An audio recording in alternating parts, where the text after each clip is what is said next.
And we're live. Good evening. Welcome back to the Not So Perfect Bigfoot Show. Tonight I have Misty from Tennessee. You guys probably know her from Woodwalkers with a Z. I got to tell you, she is I'm going to say she's the brains, but she's also the comedian of the show. She's always got a quick wit and a little sarcasm sprinkled with a little humor. And I just absolutely love her. And I got to tell you, I knew I really liked Misty one day when I was going through Woodwalker's YouTube channel. And Spencer put out a short where he fell off the ladder. And he went on reading the post. He sent out a group message, and everybody's like, "Man, I hope you're safe. I hope you're, sorry that happened to you." And Misty sent back a bunch of laughing emojis, and I knew then that I really like Misty because I totally got that humor. But you guys have some really good chemistry on that show. Let's kind of run into how you met, then let's back up and talk about Misty. Well, thank you. I appreciate that. I've actually not known Spencer or Greg that long, probably 2 years, a little over 2 years. I met them through Sawdust Beast at a meet and greet that we went to. And first time I met Spencer, he was like, "We're going to do a show together." I said, "I ain't doing nothing with you." You can forget that. We don't even, want to do a Facebook page. You're not going to get me doing a show. Well, sure enough, he talked me into it, and here we are every Sunday for 2 years. So you guys have the best chemistry, and you have the best conversations that you each bring something to the plate, and I absolutely love it. If I don't get to jump on when you guys are on, I feel like I've missed something that week. Thank you. Just a great show. Now let's go into Misty. You're a little sweet and a little savage, and I love it. So you were born and raised in Tennessee, still on near the same plot of land you were born on. Let's go into that. Well, I grew up here, and all my family pretty much are right here together. I mean, we're literally like across the creek from each other, and the ones that's not are maybe a mile and a half away. So, I mean, we're pretty close family. I grew up riding horses, breaking horses, just being a kid, being out, enjoying nature. Like I love to go out and forage and hunt and hike and, different things like that. If I'm outside, I'm happy. That's what I like to do. I totally get that. And I see that the outdoorsy about you, and that you would have a great respect for wildlife and the outdoors. You you have goats, horses, chickens. Chickens. You jump on a tractor and you're at home in it. So yes, I mean, every day pretty much. And so you'd have like a little homestead on your land. I do a little hobby farm. We're little, barely over an acre, but we've got goats. Thankfully, our neighbors are nice enough to let us keep our horses over there. So we pasture them just right connected to our land. And we've been able to do that for years now. And so that helps us out a lot, being able to keep horses. But we still keep goats and chickens and things here. So, my uncle Monts had goats, and he had the billy goats with the big, they were kind of the tall ones. And he would come outside and they'd all run to him. When he passed away, within 6 months, every one of them passed away. And my aunt always said they grieved themselves after he passed. But they're like a bunch of little dogs jumping around. And you can teach them tricks and everything. Like I've got one, you can make it'll stand on its back feet and dance. And it'll jump on your back. Yeah, it's wow. Good. I spend way too much time with my animals, y'all. You know what? Animals are good for the soul, just like nature's are. I totally get that. I've had everything. I've had a crow, a possum, cats, dogs. I'm really jealous. That I want a crow so bad I can't stand it. Tico, I'll send you pictures. Oh, please do. Long story short, Tico, when I worked for Animal Protection Services, the biggest thing about animals is the space you have to rehab them. Yeah. and we were out of space. So, this crow comes in and they're like, well, we just don't have the space. We couldn't find a rescue at the time. So, he was scheduled to be euthanized. So I just took him in the youth room and just walked out the cooler and walked out in the parking lot because there was twin doors there. And I put him in my truck and he come home with me and he stayed with me about 3 months. That's And awesome. it was really hard to let him go back out in the wild, but wild things should be wild and they should be free.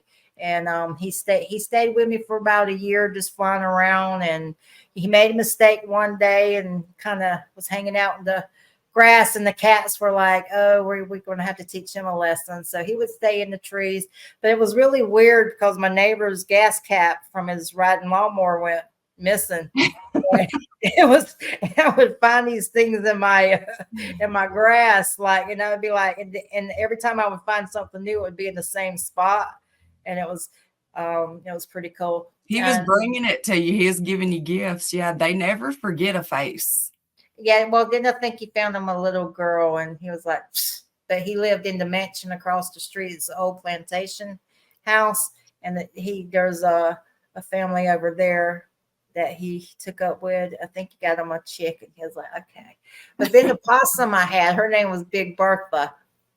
And I was in the recliner one night, and my cat Bud Muffin come in the pet door, and I heard it flap. Then I heard it flap again, and Bud Muffin, he looked like one of those big Buddha bears or Buddhists that he was just fat, and he waddled and he come waddling by the recliner. I was like, oh, okay, you come in for tonight. And the next thing I see this big fat possum just walking behind him. And I just looked down and I was like, well, that's a possum.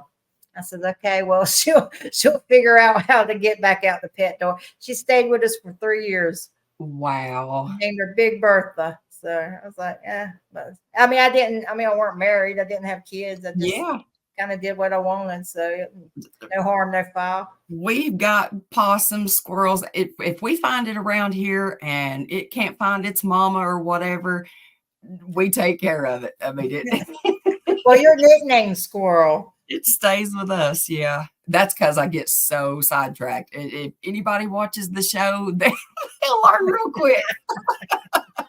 It don't take much. That is awesome.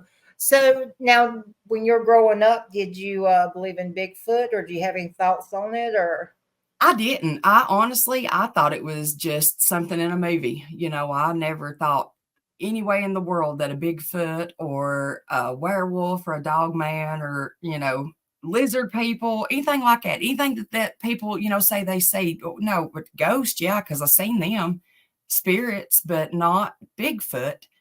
That was just something in a movie, somebody in a costume. Well, Sherry got me into this, and our first trip out, our group trip, we got scared to death. I mean, all of us, we got surrounded and had stuff coming in on us. Some of the group, it freaked some of them out so bad that they wouldn't even come back for months. And, even to the meetings, to then go and do any investigations or anything. And they do now, but it took them that long to really get over that, because it was really scary.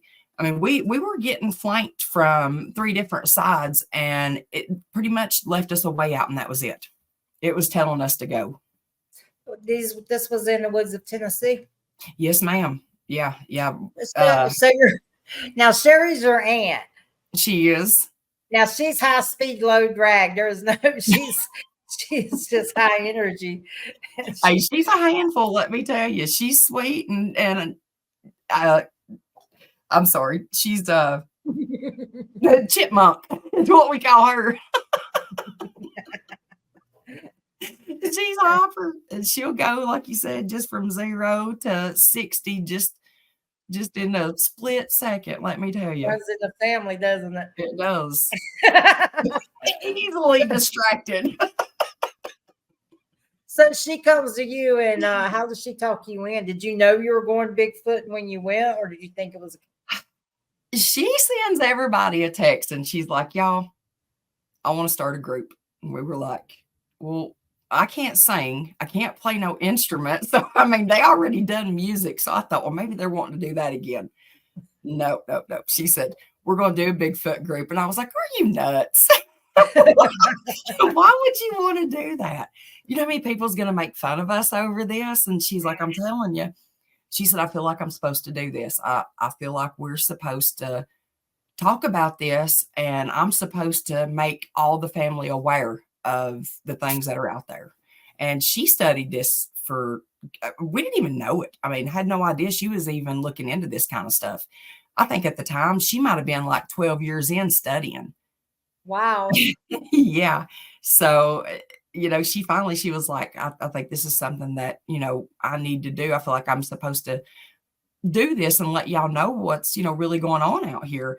And boy, did she, because our first trip out, I mean, we learned real quick. It's fight or flight. You some will run and some won't, but it's different. I mean, when you got something coming in on all sides of you like that, and it sounds like the woods are being tore down, and you can hear them screaming, yelling, whatever coming, and then just nothing. And then you just hear leaves, or you see eye shine, or barely hear any movement, and it's several yards away. You better go. Girl, you got broken good, didn't you? You ain't kidding. You should have been there. I tell you, we were all that. Well, I won't say all of us. I went one way. Sherry goes, she looks at me and she goes, do you have your, yeah, I didn't know if I could say it or not, but yes, I said, I do. I said, do you have yours? And she said, I do. So I went this way. She went that way. And then we got everything packed up and left. But, we had to try to talk to the ones in the vehicle on the way going, because you could tell how some people, they shut down and they get quiet. Sure. And I had to keep them talking. I was like, it's okay. I mean, we're fine. They wanted us to leave. They're not trying to hurt us. They just wanted us to get out of here, or they wouldn't have left us an opening. So you can't freak out over that. You came knowing what could happen. So, don't freak out over it. It's not as bad as what it seems, even though it was really scary, because I had my kids with me, which, even though they're not small at the time, they were probably 16 and maybe 15 and 17, 18, somewhere around in there. So, I mean, they're not small children, but you know how you're going to be like, get in the vehicle. Don't be out here, because we didn't know what was going on. So wow. it was definitely, an experience for our first time, because they had hiked off the back of the hill and was hearing stuff going on anyways, coming in on us. When they came back up, they were like, are y'all hearing that? Yeah, we're hearing that. We thought that was you guys. They was like, no, that's definitely not us. So you went into mom mode, didn't you? Yeah. Oh yeah, for sure. Even though I knew my kids were old enough and I knew they were more aware, than some of the other ones that was with us, because Donna's grandson was with us, and he was probably 12, 13. He might have been a little bit older, but nobody expected anything. We had a fire going and was all just kind of sitting around the fire. We jump up and just take off and leave Jim. Oh my gosh. That's a whole other story. But yeah, no, that was, even though I knew they weren't scared, that was the first thing that came into mind. I just looked at them both and I was like, get in the truck. And Morgan was like, okay. And Layla was like, I'm not getting in the truck. She is my mini me. I'm telling y'all right now, like, this child, you can't tell her nothing. So she wasn't getting in the truck, but she stayed with my sister and her husband, while we kind of made sure that there wasn't, because our first thought was, are they tricking us? Or, did they put something down over the road or something like that, to where when we get on further down, are we even going to be able to get out of here? At least the other way, when we were at the top of the mountain, we could have went the other way and not been cut off. So it's kind of, you kind of didn't know, you was in a catch-22 on it. Your thinking about that far ahead just tells me that you are really calm under fire, so to speak. The fact that you would think that far ahead, what if this happens? How do we deal with this? When most people would be just straight get out of their mode and weren't thinking that far ahead. I find that impressive. Thank you. But you have to, I mean, that's when you got other people that are freaking out, somebody has to stay calm. Now, if I was by myself, it would be totally different. Now, I'd be nervous because I'd only have me to worry about. But when it comes to having other people with you, you can't, you cannot freak out. You got to try to keep everybody else calm. So you guys get out there and you're getting ready to camp. Was it quiet when you got out there, or how did the evening start? Well, we wasn't even going to camp. We were just going to go for the evening and start a fire and just sit and kind of, hang out for a little while. This is the first time we had been at this location, but we hunt the area. So, I mean, we knew the location well because, I mean, we go get dogs and everything over there. And so we kind of knew there was stuff in the area just from being there regular. And so we actually ran up on some stuff. And as soon as we got there was tracks in the mud holes that was, wow. Where we had pulled the vehicles in. So we thought it might get interesting, but nobody thought it was going to be like it was. Now, you say you hunted there. When you were out hunting and you were out with the dogs, looking back, does things make sense now, or something just stands out like, I understand now how that happened? That's what's so funny, because when I first started hunting, I would have to go in a lot of times. Sherry does it too. You have to go in by yourself, especially during training season, and go in and get these dogs. And you might be the only one walking in. I'd never had that thought cross my mind that was anything I had to worry about. I carried, but it was for a bear or a hog or something like that might come up on you. Not a Bigfoot or, something like that you'd have to worry about. It never even crossed my mind. Now, when you got to go in by yourself, it's a totally different ball game and feeling, let me tell you, because that's constantly in my mind. I'm like, am I going to hear something? Or normally, if I'd hear anything, I'd think, oh, well, that's probably another dog just running. Nobody's caught that one, or another bear breaking a limb coming down a tree. Maybe it was a bear and a cub. They got separated. Anymore, it's you definitely think different when you hear something out there like that close to you. Wow. Now, when you got home and you had time to digest everything, is that when you were hooked? I came straight home and started listening to the recorders, and it was almost daylight by the time we got home. Wow. So yeah, after that, I was ready to find out what in the world was going on.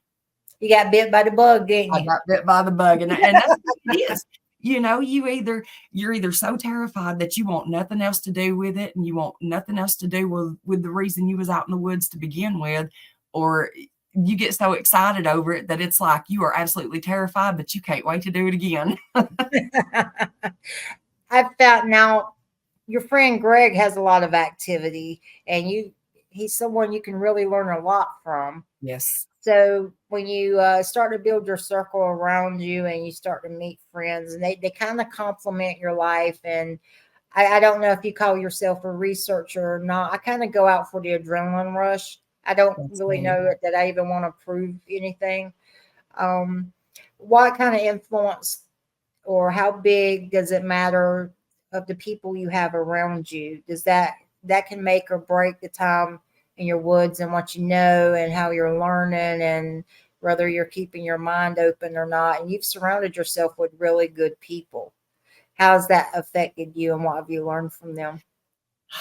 I'll tell you what, if it hadn't been for, Mark and Larry and Debbie and all of them that is involved with they took us under their wing from day one. They seen something in us that, I guess we didn't even see in ourselves. And they taught us calls. They taught us how to, go look for stuff. And we've got a group right now that does the same thing. We message each other, call each other, send each other pictures. And I'm talking people from all around the world. Wow. That's what makes this so weird is before all this was available and you was able to sit and talk like what we're doing, you just talk to somebody on a phone or whatever. But now it's like you can sit and really be intimate with somebody on, discussions and things like that and really learn a lot. And We do. We have a great group of people that would do anything to help anybody if they know that you're in it for the right reasons. I And agree. I'm telling you, if it hadn't been for them, I, I don't think we would be where we are now as far as knowing what to get out and look for and the things to do. And just like Greg, he doesn't get out and research. He wants no part of that. He lives around them and Mhm. had a really bad experience, from the beginning. And when he finally got things calmed down between him and them to where they're coexisting together, he knows they're there and he wants other people to know they're there. But you don't go to his house and act like you know they're there. You're Yeah. just visiting and not out there making calls or putting stuff out. Or if you want to set a recorder on his banister or whatever, he's completely fine with that. But don't try to instigate nothing, because you get to leave and he's got to stay there with this, and he's got kids and a wife, and he'll walk them out to their car every day whenever they leave or whatever. He won't even let them go out alone because he knows what's out there. Wow. And that's the one drawback that I have with researchers. And like I said, I've never pretended. And, when I first got into it, I would call myself a researcher. But I was like, no, yeah, that's not what I am. I go out for the adrenaline to feel something because my curiosity, that is what, drives me.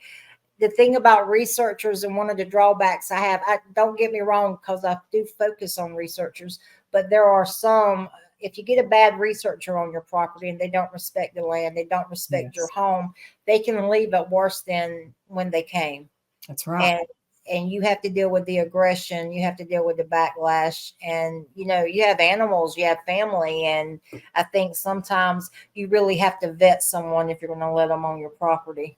I agree 100%. And that's what I've even told him multiple times. I'm like, Greg, I know there's a lot of people that want to come to your place. I said, and I'm not telling you what to do, what not to do. I said, your place has got nothing to do with me. I said, but you better be careful about just letting everybody and the brother that wants to come to your house come. I said, because you don't know what they might instigate when you're not around, or, whatever, or just out of nowhere, just make a call or something. And Mhm.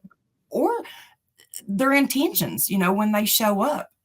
People have different energy. You know that as well as I do. Everybody puts off a different kind of vibe and energy. And if these people have got something that they don't like and they're coming in, what's it going to do? How's it going to get them acting? I I agree. can pull up in his driveway and it sounded like a zoo as soon as I got out of the vehicle. They remembered me. I don't care what nobody says. I firmly believe 100% that these things knew exactly who I was 10 minutes after I pulled in his driveway. I And it's agree. just like it every time I go. I agree with you on that 100%. Now I'm not going to lie, I purposely have not gone back to try to, dig and find Greg's story, because one day I kind of wanted him to come on the show. Understand if he does it, that's each their own, because I like to hear the rollness of his story. So I really Mhm. can't comment on what he's gone through. But when it comes to my kids, and I don't have kids, so let's just rephrase that. When it comes to my cats or my animals or my sisters or what I love, you're not going to mess with my home. And that's where I put my foot down. That's right. And that's so I think that probably puts him, I don't know. He kind of strikes me as the type of person that, he can read people well and make good decisions. But I think he's also the type that if he's had enough, he's just going to end it, and he don't owe you an explanation, because his family comes first, and you That's can right. feel that love he has for his family. And I think that's pretty awesome. Now, have you guys that all went out together, like, and had activity? You and Well, we've done several meet and greets. Greg doesn't never go out on them. It's funny because he'll tell you, like, we'll all want to go to cemeteries or something like that. And he's like, y'all go do whatever the hell you want to. I ain't taking no part of that. And I'm going to sit right here at the fire. And he said, and I'll see you when you get back. Well, so he doesn't go out, like I said, he'll sit at camp and listen or whatever. Now, Spencer, he's like me. We tried to get Greg to let us camp down at his place down on the river, where we found a couple of tents that had been tore up. Greg's like, y'all are idiots. He said, no, you're not camping down here. He said, look at the tents already on the ground door. He said kids want to stay down here.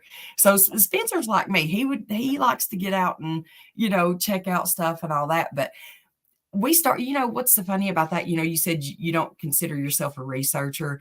I agree on that, because when we first started doing this, it was all about taking out the equipment and doing this and doing that, because that's what we thought, we needed to do to try to catch something.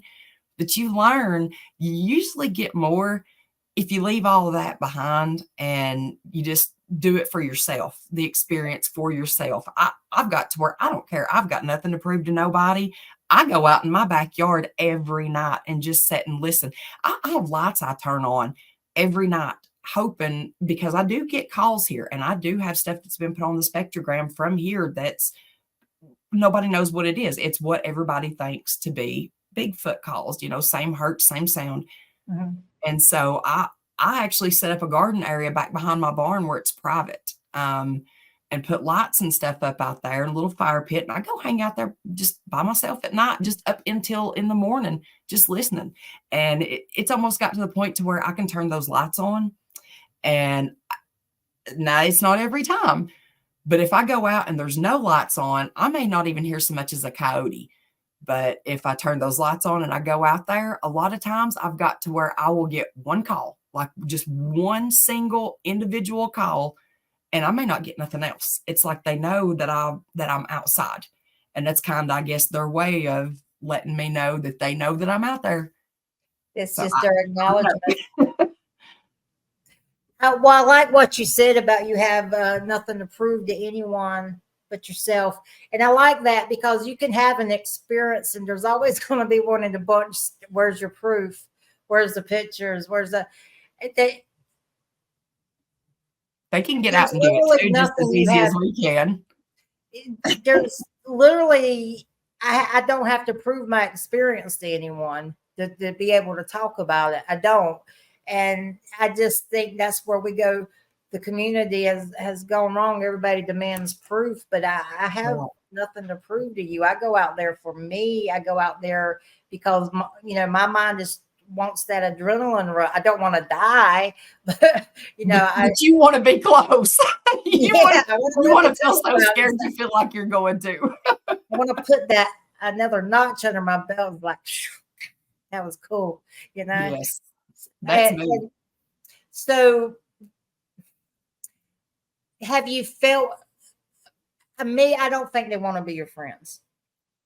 I think that they are behind people going missing. I'm sorry but I think there are people that have positive experiences. I try to express everything on the show, give everybody a platform. I think they're flesh and blood, but I think there is some high strangeness that goes on around it.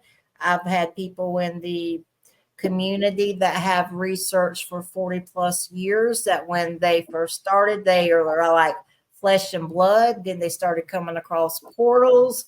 Then, just they started the way they would move across a large open area. And it was just so abnormal that there's just the woo factor, for lack of better words. And I think we're listening to a show the other night where the guy got pretty upset over the woo factor. But I'm not a researcher, but if I were a researcher, you still have to account people's experiences. And there are people out there with far more common sense than me, far more better life skills and experiences than me. And for me to dismiss the same claims over and over, I don't agree with that. There's some point where you have to say there's something to it. That's right. I may not be able to prove it. There might be a common explanation to it, but I think I'm just at the point where I don't have nothing to prove to nobody, but at the same time, you have to listen to people, because if I want my experience to be heard and people to listen to me, just because someone's experience is different than me doesn't mean I have no right to dismiss that either. That's 100%. I feel the exact same way. how can you expect somebody to believe you if you can't believe them? And there's experiences different than yours. Everybody experiences different stuff. Just like some of the stuff we were talking about backstage. That kind of stuff is scary. And when something happens and you try to tell somebody something like that and they don't believe you, you know what you experienced, and for somebody to sit and tell you that you're a liar, well, all you're doing is making that person not want to ever tell anybody else again. And how can you say they're lying? Was you there? You don't Yeah. know. Don't discredit somebody unless you can prove it. I think one of the things I tell people, and it pisses a certain few people off, I don't need you to police my Bigfoot experience. And I don't need the Bigfoot police, you know, analyzing everything I do. You either believe it or you don't. But who are you? You don't put food on my table, or, I don't wake up beside you. I just, I don't need the Bigfoot police to tell me how I should have felt this day, or this should have happened, or that should, you take that over there. And I've kind of seen people beat up so much over their experiences that I have a problem with those people. It's just too easy to move on. And I just, that's my rant. I'm sorry, No, but wait, no. I told you before we started, I want to hear about you too, because I think people need to see experiences that are different. Just because, like you said, you don't agree with somebody or whatever, so what? That's your opinion, but that was my experience. yeah, You don't have to judge somebody, and you don't have to treat them like crap because you don't believe what they said. Can you prove that? No. Well, are you out doing anything to have your own experience? Well, until you get out and do this for yourself, don't sit and from your couch and criticize others for what you ain't even getting out and looking for. exactly. I did a show. I'm not trying to plug my own show, but No, I did a show called The Brown Shoes of Bigfoot. And basically, I come up with the title because the guy was telling me, when we're speaking, he's right up the road. And when we were speaking, he was telling me, he says, you've had so many great guests on, I don't have anything to offer. Now, he's had 2 Class A sightings. I'm like, oh, stop. I said, listen. I said, yes, you do. I said, there are people that do shows left and right. They're on TV, they're on podcasts, they write books, they have posters at festivals. I said, there's that people, and there's the little foot soldiers on the ground that you never hear from. I said, there's people that's had encounters, people that's had experiences, people that are good at audio, people that have learn to live with them on their property, people that have been run off their property. There are people that are just curious. I said, we all contribute equally. And so he thought about it. And then later that night, he sent me a message, and he sent me a Johnny Carson clip where there was this fighter pilot that come on after Dean Martin, and he was looking around, and he said something about, he said, you ever feel like in a world full of tuxedos, you're the brown shoes? And I said, when he come on the show, I had him, repeat that. And I think I'd rather have the brown shoes of Bigfoot. And I think everybody equally contributes. There's some people that, they get more invites and everywhere, and that's great because I love to see people exceed. But this person over here that you think their experience is minor, they have keys, and they have their story fits to somewhere in that puzzle, whether they're on the woo side or the flesh and blood side, or they're in the middle. Because I'm telling you, the more I'm in it, the more I'm starting to see orbs and everything else now, and those orbs happen to be in areas where high activity is. Now, if you want to freak out because I said I seen an orb around in a Bigfoot area with high activity, that's not my problem. But the thing is, I'm seeing an orange orb, in an area where there's Bigfoot activity. Oh, we've seen them too. So what's your take on the orbs? Or were they around your Bigfoot activity? Or we don't see them all the time, but we have definitely seen them. And me and Mark Newell, actually sat and watched one. He hollered for me and he was like, "Come here, you got to see this." This was on our trip to, let me think, Daniel Boone. Spencer was supposed to make it and his truck tore up, so he didn't get to make that trip. But Greg was there, Mark Green, Rebecca. They was several of us. Kane, Eric, Joe. Not on this one. This was the Daniel Boone. They came to the LBL trip this last time. But now we, just me, Mark, and Kane went walking.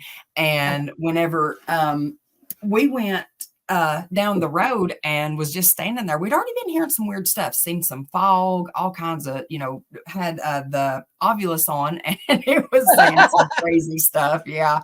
So I was like, you can go ahead and turn that off. We'll be done with that now. And then Mark hollers at me. I went to pee. I was like, y'all, I'm going to go down here at, the other end of the campground and go around the side and go pee. And then I'll be back. Well, I did that and I came back and we were all kind of spread out at that time. I was over here, Mark was in the middle, and Kane was way down the road somewhere looking with his thermal. And Mark goes, "Come here." He said, "You got to see this." And I was like, "What?" He goes, "Come here." And I went over and we looked, and way far away across the creek up on the side of the hill, this green small orb just started like coming into us. It was like floating back and forth and just moving straight towards us, but really slow. I was like, "There's no way that's what that is. Are you kidding me?" And we didn't have anything, no equipment, no nothing, because we didn't take anything with us. We just wanted to kind of see what was going to happen. Kane had his night vision, and that was it, or had his it might have been night vision. But anyways, I go get him and I'm like, "Kane, you have to come here." I'm like, "Come here and look at this." Well, I didn't know when I pulled him away from what he was looking at that he was actually looking at two figures of something. I don't know what it was, but two things across on that side, and then this green orb thing starts coming in. Well, when he comes over with that and comes over to where we are and he's looking, trying to, find it in the night vision, it starts backing away. It's like it just starts just like it came in on that energy until it goes away. Wow. But see, I've heard that before, that when you start to focus on the orbs, it's like, no, it's like the orb saying, "No, not today." And they back off. But the key was you had something, two silhouettes there. So orbs and two silhouettes of the unknown in an active area. You keep hearing that over and over. Do you find that sometimes that we get so lost on trying to prove what we're seeing that we miss the experience?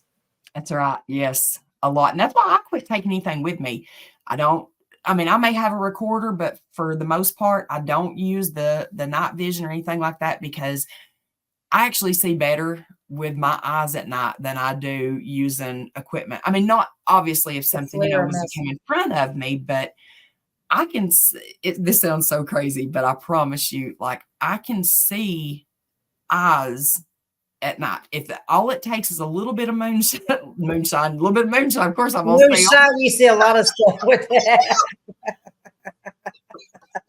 Now that's a little bit shine from the moon. What was that? It'll warm you up too. You daggone right, it will. But now, moonshine. I need some moonshine. I got some blackberry right over there in the fridge. It is. And I hate to admit it, it's from New York. Yeah. But no, seriously though, just a little bit of light. And if something looks enough to where I can see the eyes, I will get just a faint glow enough to know that there's eye shine. I told Mark Noble when me and him and Scott was walking in LBL, I said, "There's something over here beside of us." He had a thermal. And he said, "Well," I said, "I don't hear nothing." I said, "I'm seeing eye shine." Well, he looked over there, and sure enough, there's a cat, a big cat, walking straight towards camp. And oh yeah. He picks at me about that all the time, because he's like, "How do you see at night? You got X-ray vision." No, I don't know. I'm blind as a bat during the day.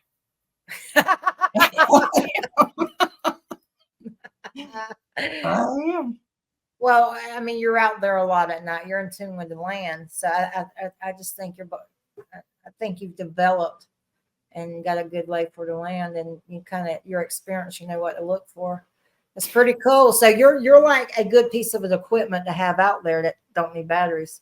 Well, I guess, yeah. I mean, it's weird, but and I don't see it all the time, but I do like it a certain way if something will look or whatever, and I'll just catch just enough to see that there'll be just a little bit of a glow.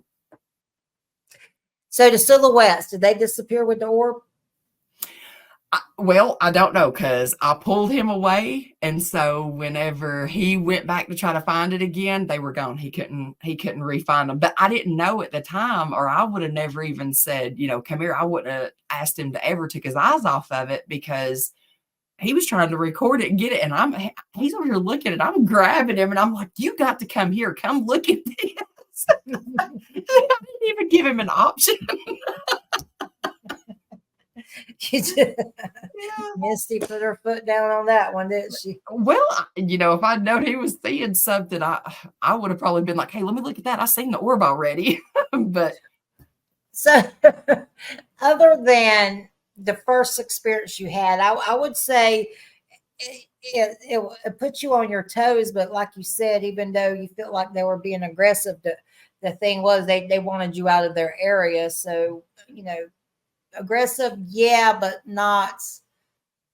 I wanted to hurt you. It was like, get out my area. Has there ever been a time you've been out there and you felt endangered other than that time? I won't say felt like I was in danger.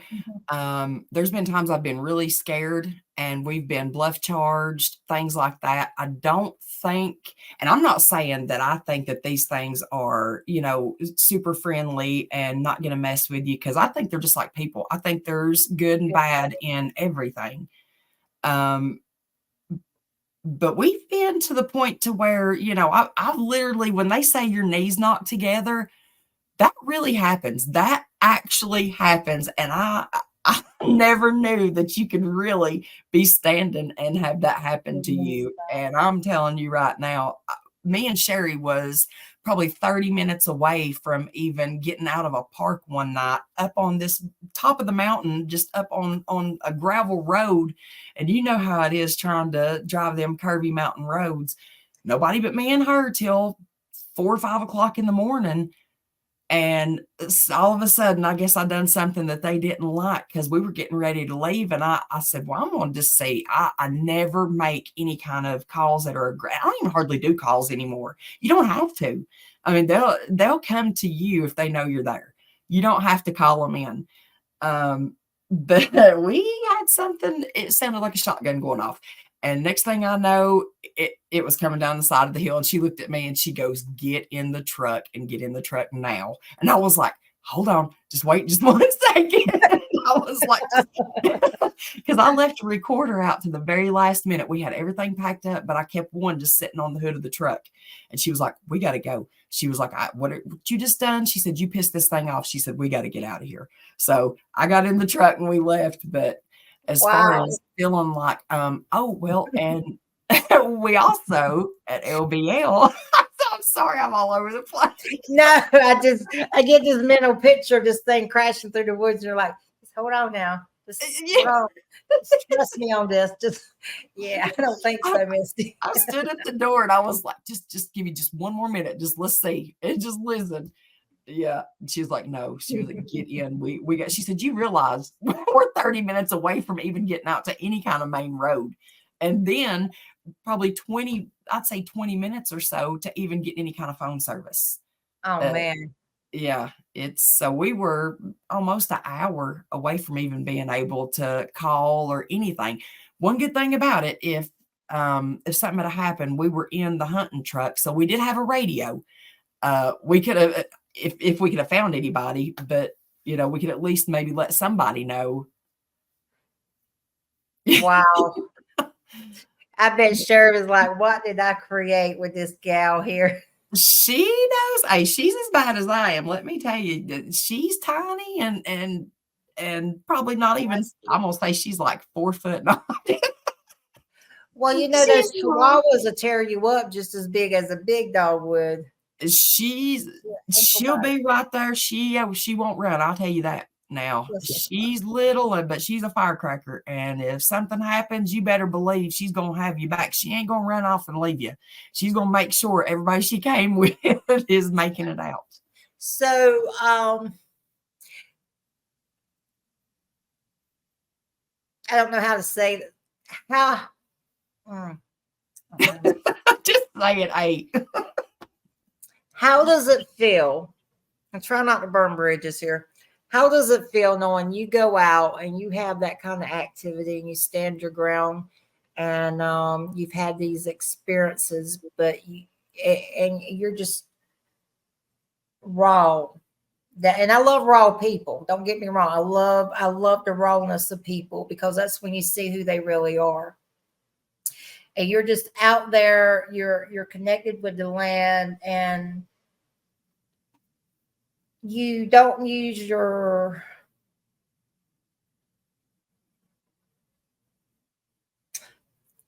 female qualities to make a name for yourself, and you're grunting it, your boots on the ground. But then you see so much. I should probably should have shut a friggin' mouth. Hey, we're not live. Just remember that. I don't edit. I don't edit. But how do you feel when other people get? Oh, hey, it is what it is. They go get the real us. How do you feel when other people get notoriety? But say that word for me. Notoriety. Yeah. Did you not see our last show? I can't speak. I can't even. Oh God! We needed a third person on just to finish our sentences. You're asking the wrong one to speak words for you. Hey, I mean, I don't think you're the type of person that needs the notoriety. There's the word. But how does it feel when some people seem to get that notoriety, but don't seem to get down and dirty as much as I don't care. The people on the boots on the ground? I don't care. That because you're doing it because you love it. That's exactly right. I do it for the thrill of it, just like I go to haunted houses or haunted corn mazes or whatever, because I like being scared. I'm not you got that adrenaline rush. So okay, let's go from Bigfoot to paranormal. That to ghost. You said you've had some crazy experiences with that. Yeah. See, that's why I can't discredit what somebody tells me on what they see, because I grew up being, 4 or 5-year-old and seeing things in my house and trying to tell my mom. And I never knew until here recently that the reason she wasn't just telling me that all these things didn't exist to try to keep me from being scared. She really believed that. My mom has never experienced anything in her life. She said, I would love to, but I haven't. So it's not that she was just trying to make me feel better. She thought I was really dreaming or whatever, but I would wake her up. I've seen the devil in my room, and the only thing I can explain out of that is, I know this sounds crazy, but it had to have been some type of portal or something that opened up in my room as a child. It came out of it. I felt the heat off of it. I mean, it wasn't a dream. It was as real as me and you sitting here talking, but I could feel the heat coming out of that whenever it developed in my room.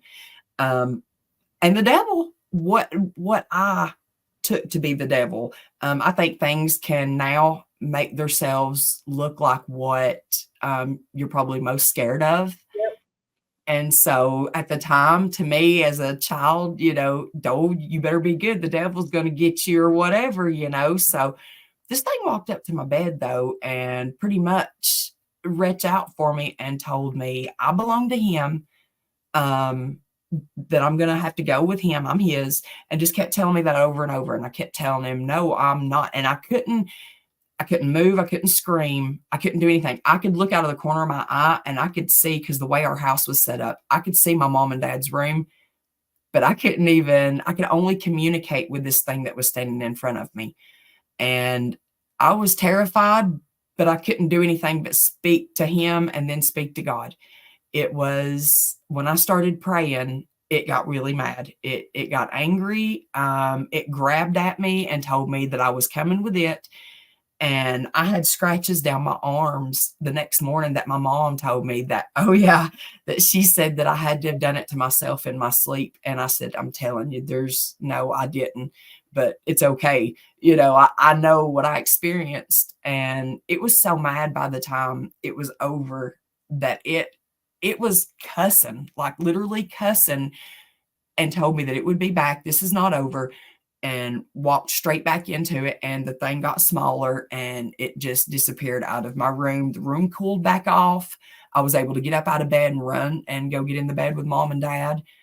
I've seen stuff come up out of my floor and stand beside the bed, and I was so scared I couldn't tell you what it looks like because I didn't want to look at it. I was probably around the same age. I think this was after that had happened, but I was laying in my mom and dad's room. And it literally came up out of the floor beside the bed and was white or pale gray, off white. I don't even really know how to explain it. It didn't have clothes on. It was just solid, almost, because I thought maybe it was a ghost or something, but it was skinny. Like, I don't think it was an alien. I'm not going to say it wasn't. I don't know. I don't even know how to explain it. It's so creepy. It was like almost like a rake. The way you see people they'll show you like videos and things of like making these videos of the rakes with the real long arms and skinny limbs. That is almost identical to what this thing looked like. But it came up out of the floor beside the bed, and I just jerked the covers up over my head. Well, another thing I didn't know about until here recently, when me and Sherry was coming back from the LBL trip, it was just me and her, and we were sitting and conversating on, an 8-hour drive home. So we're telling each other about, all kinds of things that have happened. She said, 30 years ago, I had that exact same thing happen to me in that exact same room. Oh my God. Out of the floor beside the bed. I'm getting cold chills just talking about it. Yeah. And I never knew it. So she's seen the same thing in the house that I seen 30 so years before I did. Wow. But now you prayed both times, didn't you? I did. Power of prayer. And I don't care what anyone says. So people even mock that when you say the power of prayer. Well, that's the power of prayer. They've never been there then. They've never been to that point. So 30 years later, you had the same experience. Yes, ma'am. Yeah. Wow. It's got to be something to that. Is the house still there? Oh, my mom still lives in it. Wow. Yeah. They've added on and everything since. It was super, super tiny. My great grandparents actually built it. It was an old block house. And so, yeah, it's tiny. And so I could look from my bedroom straight into their room. And that's where the bathroom area and everything was. It was like a tiny home now that people have, pretty much is kind of the size that it would have been. And so when they added on, stuff kind of stopped. Most people have more activity, but I was a teenager then. So I wasn't even really staying at home much. So I can't say that it maybe wasn't as much. I just wasn't there as much. But there was still stuff going on, constantly with spirits and stuff like that. But as far as, Bigfoot and things, I had never experienced anything like that, ever. How about reincarnation? How do you feel about that? I believe in reincarnation. I absolutely believe in it. I think if you're meant to be here for a reason, and you need to come back and help somebody, or you've got unfinished business, I 100% believe that you're supposed to come back and do it again. I'll tell you why I kind of lean toward it. I grew up like, Robinson County. It's just a little old country. Everybody farmed, or you know, you either was a farmer or a cop or a firefighter, or you worked in a mill. But when I was a little girl, I didn't know anything about England or Ireland, or either even the configuration of the land. I didn't know, but I had this dream, and I just vividly, I just remember, just I was in one of those, like a black, one of those old timey black Rolls Royces, like in the when the cars first come out. And I remember we're going down this road, and everything's wet and damp, and there's this like a rock wall, and the rock wall was probably about 12 feet high. And there was like the greenest grass I ever seen in my life, and I knew it weren't in America. I didn't know where I was at, but I was like this. I just, don't ask me how I knew I weren't in America. But the car stops, and the chauffeur, I guess, gets out, and he's wearing this like the old long coats, long black coats, and they're dressed in black, and kind of grabbed me by my arm and kind of pulls me over to the stone wall that where the cars parked beside, and this door opens in the wall. And it's like I step into the a kitchen, and I had like a cast iron fireplace in there, or Yeah. fire that wood burning stove, and I just remember having all this fear in me. And there's like a, I guess, for whatever reason, I don't know if it was like a house butler or a chef or whatever. And he just kind of passes me on to the chef. And there's this old wood table there. You could tell it was handcrafted. And it was like this damp feeling in the fire. And I was wearing this long brown granny dress with these little white sunflower, tiny, tiny white sunflowers all over. And that is all I remember. But I remember thinking, this can't be good. And, Yes. but that's, but I think now I said, was it Ireland or England? Because when I went to England, it was similar to what I saw in my dream. You could see that down the old roads. It's like, time never touched it. But for whatever reason, my conscience just, or when I think about it, I just go toward Ireland. I don't know why. That's just where I gravitate. But there was just it's like this. It's like I'm not going to make it out of here. I don't know why that just, kind of stayed with me. But I just, and I was born in the early 70s when, the Vietnam War was going on. But even as a child growing up, there was something where I gravitated toward that time. Yeah. But it Tr- is what it is. It's just the Trust mystery your of the gut. world. Trust your gut. And if you feel like it's Ireland or whatever, scroll some pictures. You'd be surprised what you might find. You It was know, just the dampness and the fog. And I remember you saying something about the fog when we were talking about Bigfoot a while ago.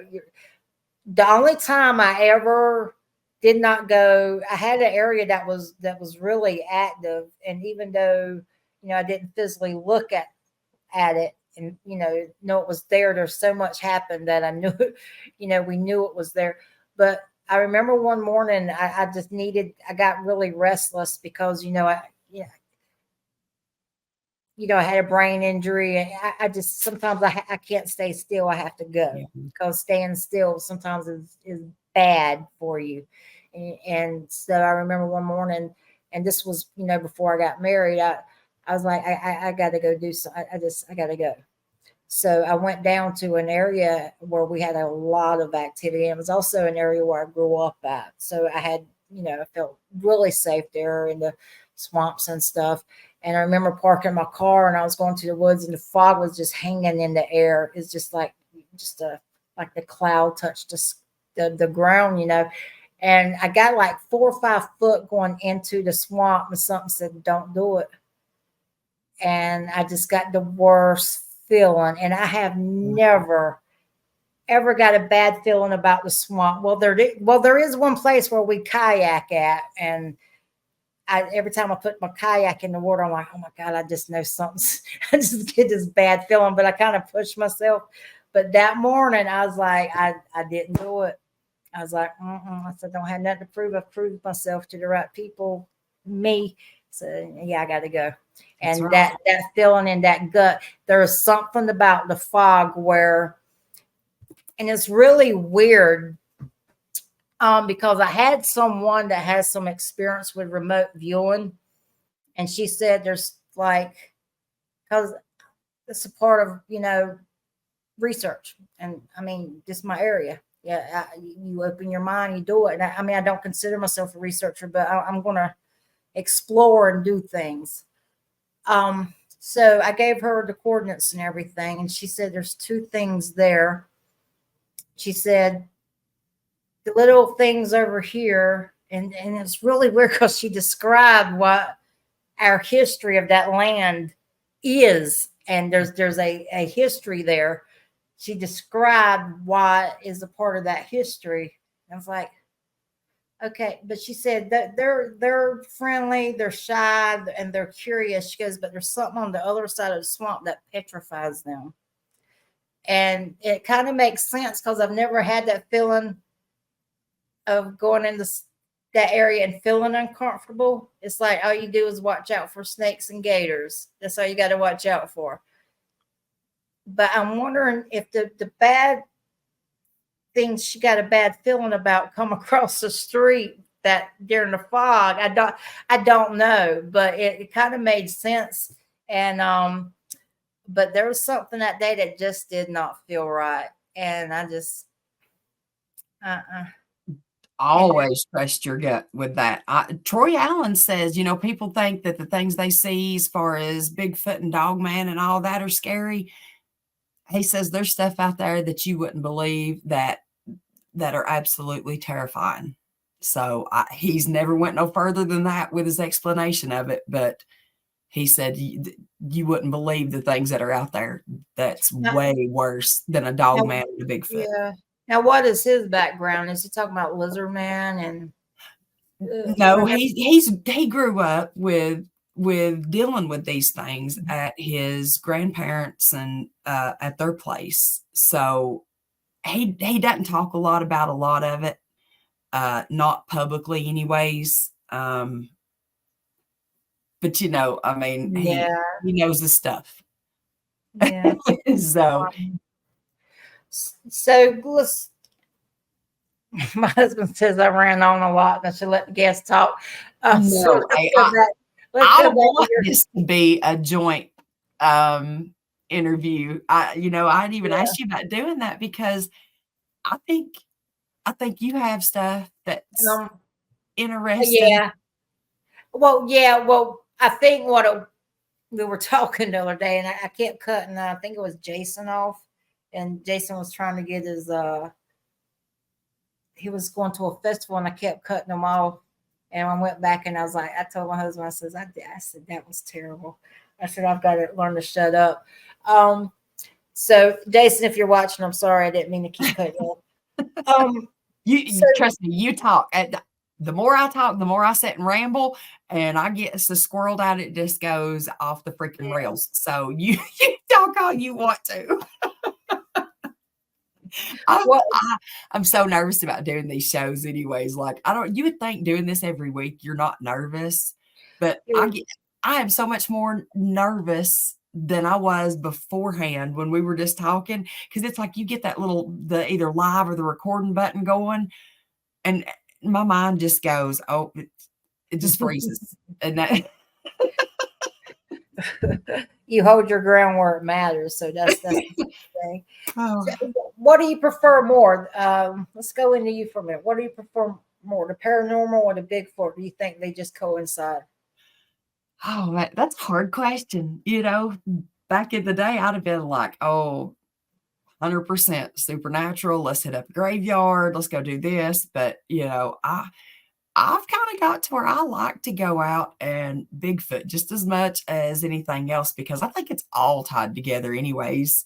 I don't think when you're doing one or the other that especially if you believe in both of them, I guess, or it's kind of like anything else. I say if you're out mushroom hunting, if you're walking through the woods and you're somebody who lives, on concrete all your life and you're in a elbow to elbow in a big city, and you don't get out and explore in the woods, and you don't know anything about it. You're taking it in, but you're not really taking it in. When you start foraging and hiking and, gathering things, looking for Bigfoot, and your mind starts automatically looking for this stuff without you even realizing it. You'll see mushrooms, or you'll see stick structures or whatever, and it's like it just automatically happens without you even expecting it. Because your eyes have been opened. Exactly. Exactly. So, and I think it's kind of the same way with going out and doing the Bigfooting. I think it's all tied together, and I think you if you believe in all of it, I think you get to experience all of it. Well, you hunt and you go out a lot. What do you think the ideal nesting area would be for the Bigfoot or a dog man? Because I saw I said canine cryptid. I saw the canine cryptid thing. So. Personally, my opinion, I think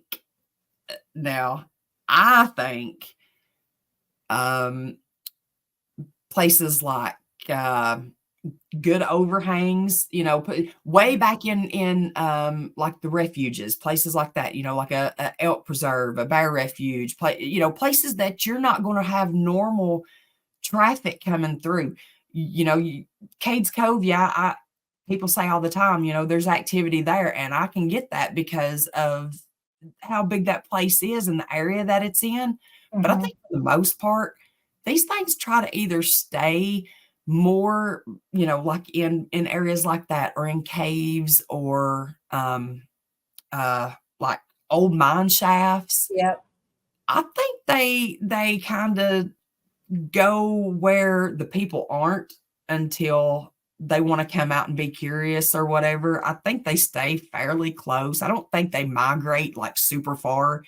I think they do kind of do like a bear or something and travel around and, go miles or whatever, and, looking for food, water, just checking out new resources in different areas. But I don't think they like go from states to state, or, nothing like that, migrating like birds do for the weather. But I think a lot of times they're underground. If you're in a cave, it's the same temperature all year round.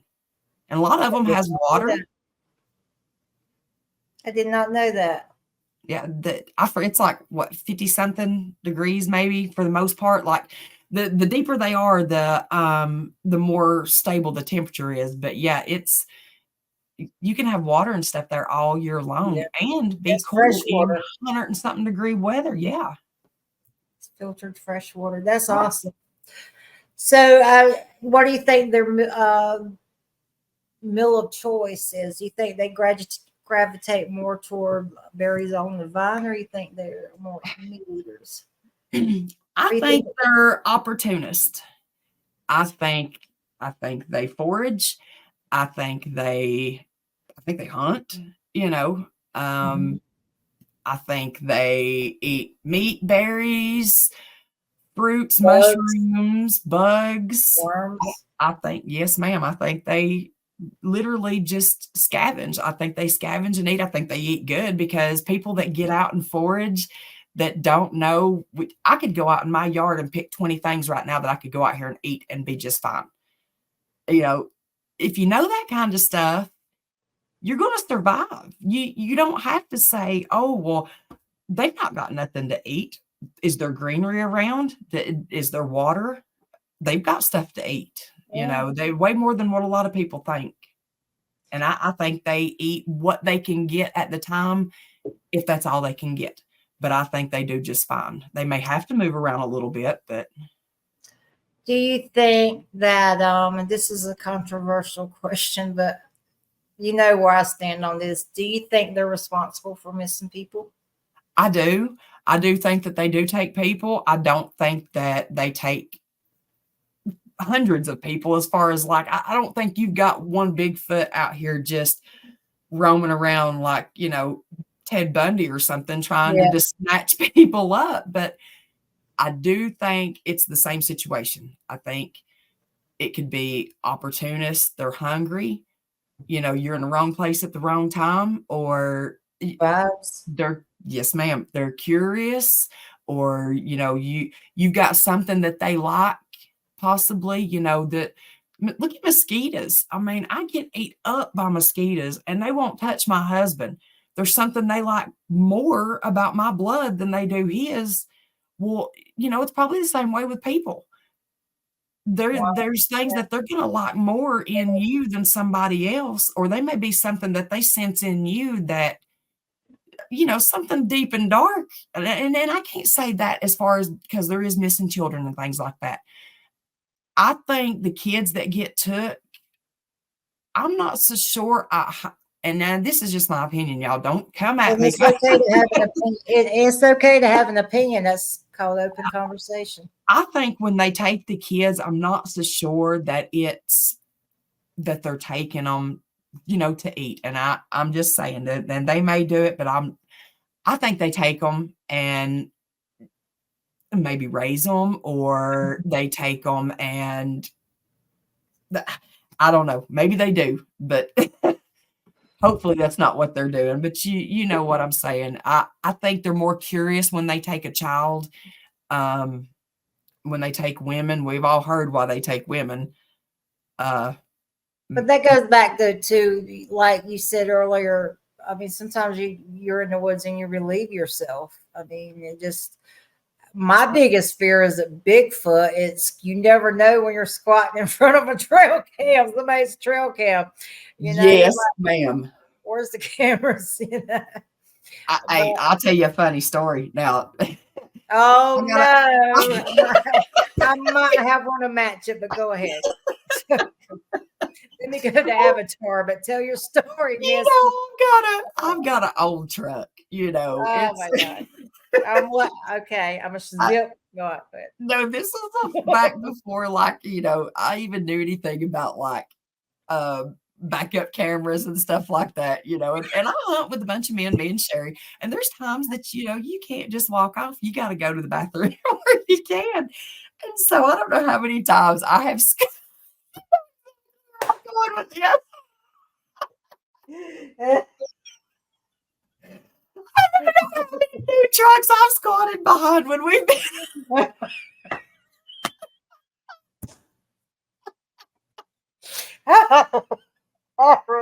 Already know.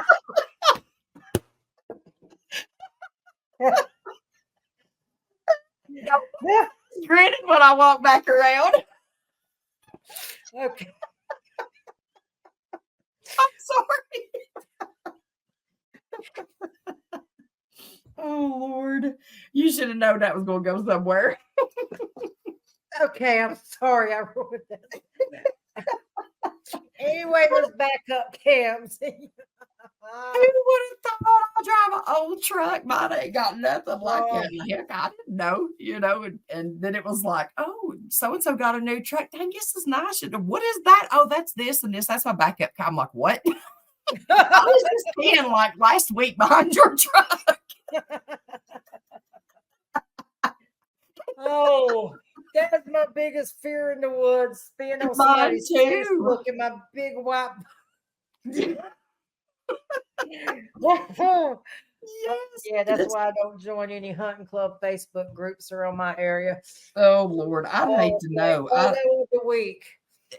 And my thing too is always, if you're out in the middle of the woods and it's like, has somebody got a trail cam up, out here deer hunting or something like that, or game warden put up something and you gonna be out here and don't. I've got where I look around every time I go out into the woods before I even squat down. I'm like, let me check. You would have to bring a ski mask with you. I always look for, like, they'll break off like branches around the cameras. You can find that. But sometimes I'm just like, you know what, y'all, everybody has a day where they're famous. I got to go, whatever. Right. But I mean, it's hardcore. It's hardcore facts of being a chick. So yeah, my sister. Okay, well, I'm not even gonna say that. Never mind. Never mind. All right. I'm sorry, Lord. Don't you apologize for that. I swear, see, this is why I have to have Spencer and him out here with me. They can't take me nowhere. They left Misty unattended and unsupervised. This is But what happens. but it does go back to you're leaving your scent.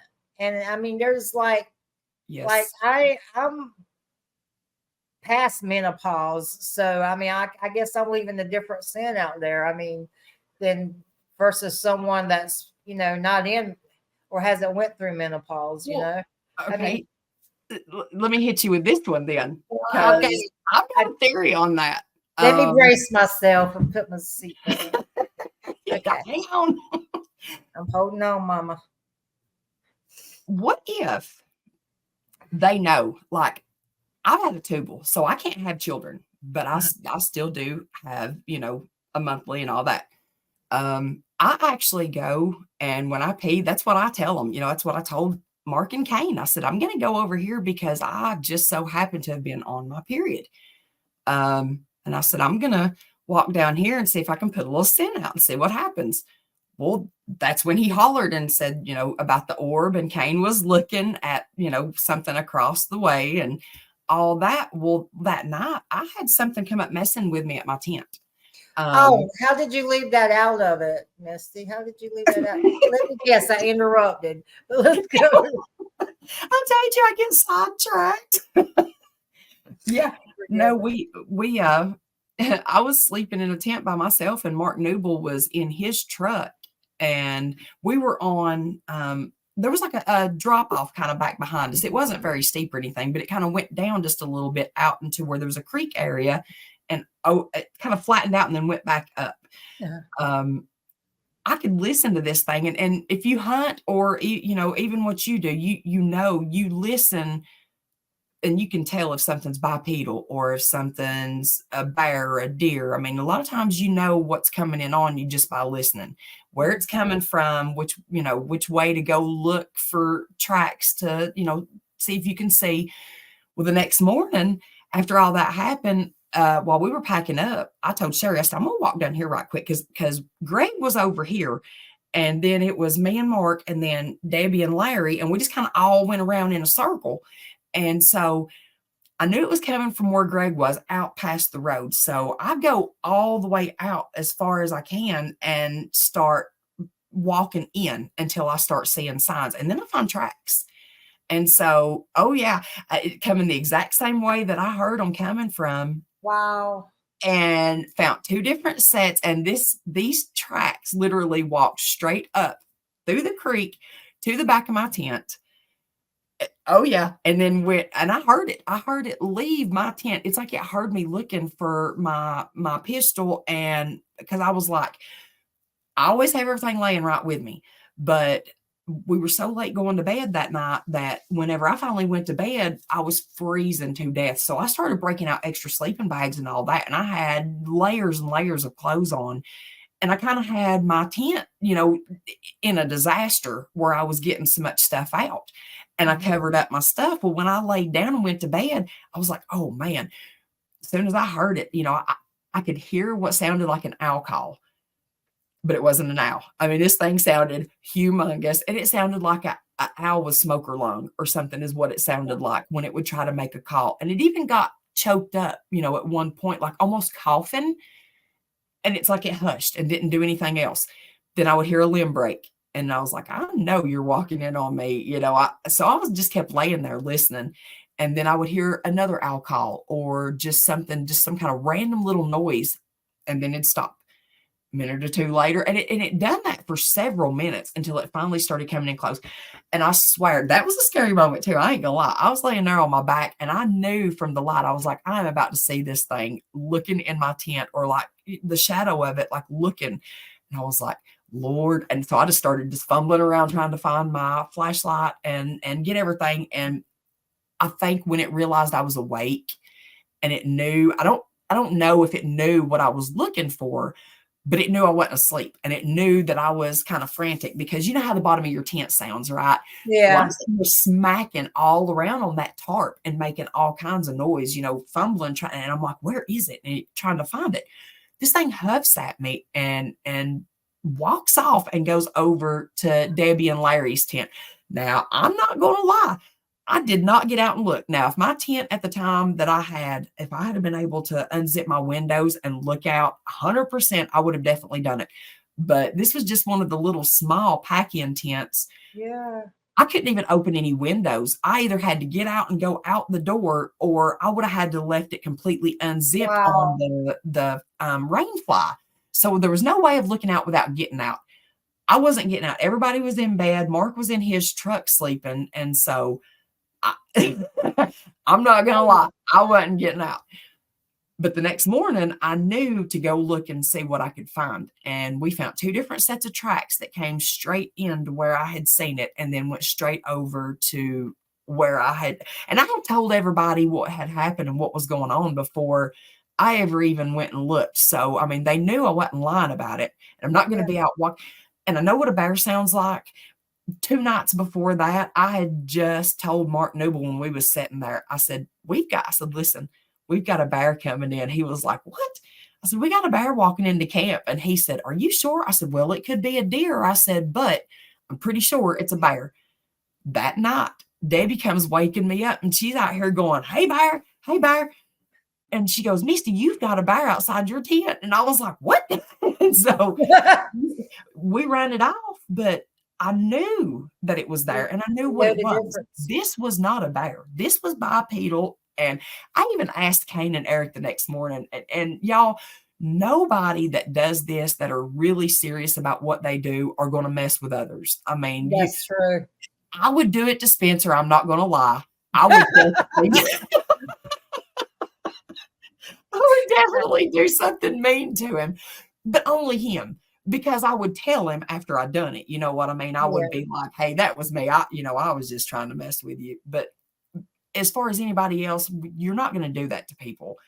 And I said, was you all outside my tent messing with me because we had been out? And he was like, what are you talking about? And I said, that wasn't you. And he was like, we all went to bed after we got back. And he said, nobody got out of their tents after.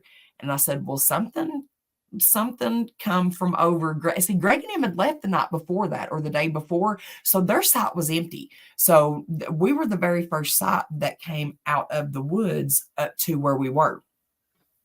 So there wasn't anybody over there walking around. And it was cold too. Nobody's going to be barefooted. I mean, we literally at night we're sitting around the fire in sweatshirts and blankets and toboggans and stuff. So, I mean, it was cold weather. And there was 2 different sets of tracks right there behind us. I don't know. I can't say that's what it was 100%, but I know what I heard walking in and I know where I heard it come from and I know what I found. Well, when you know, you know. That's right.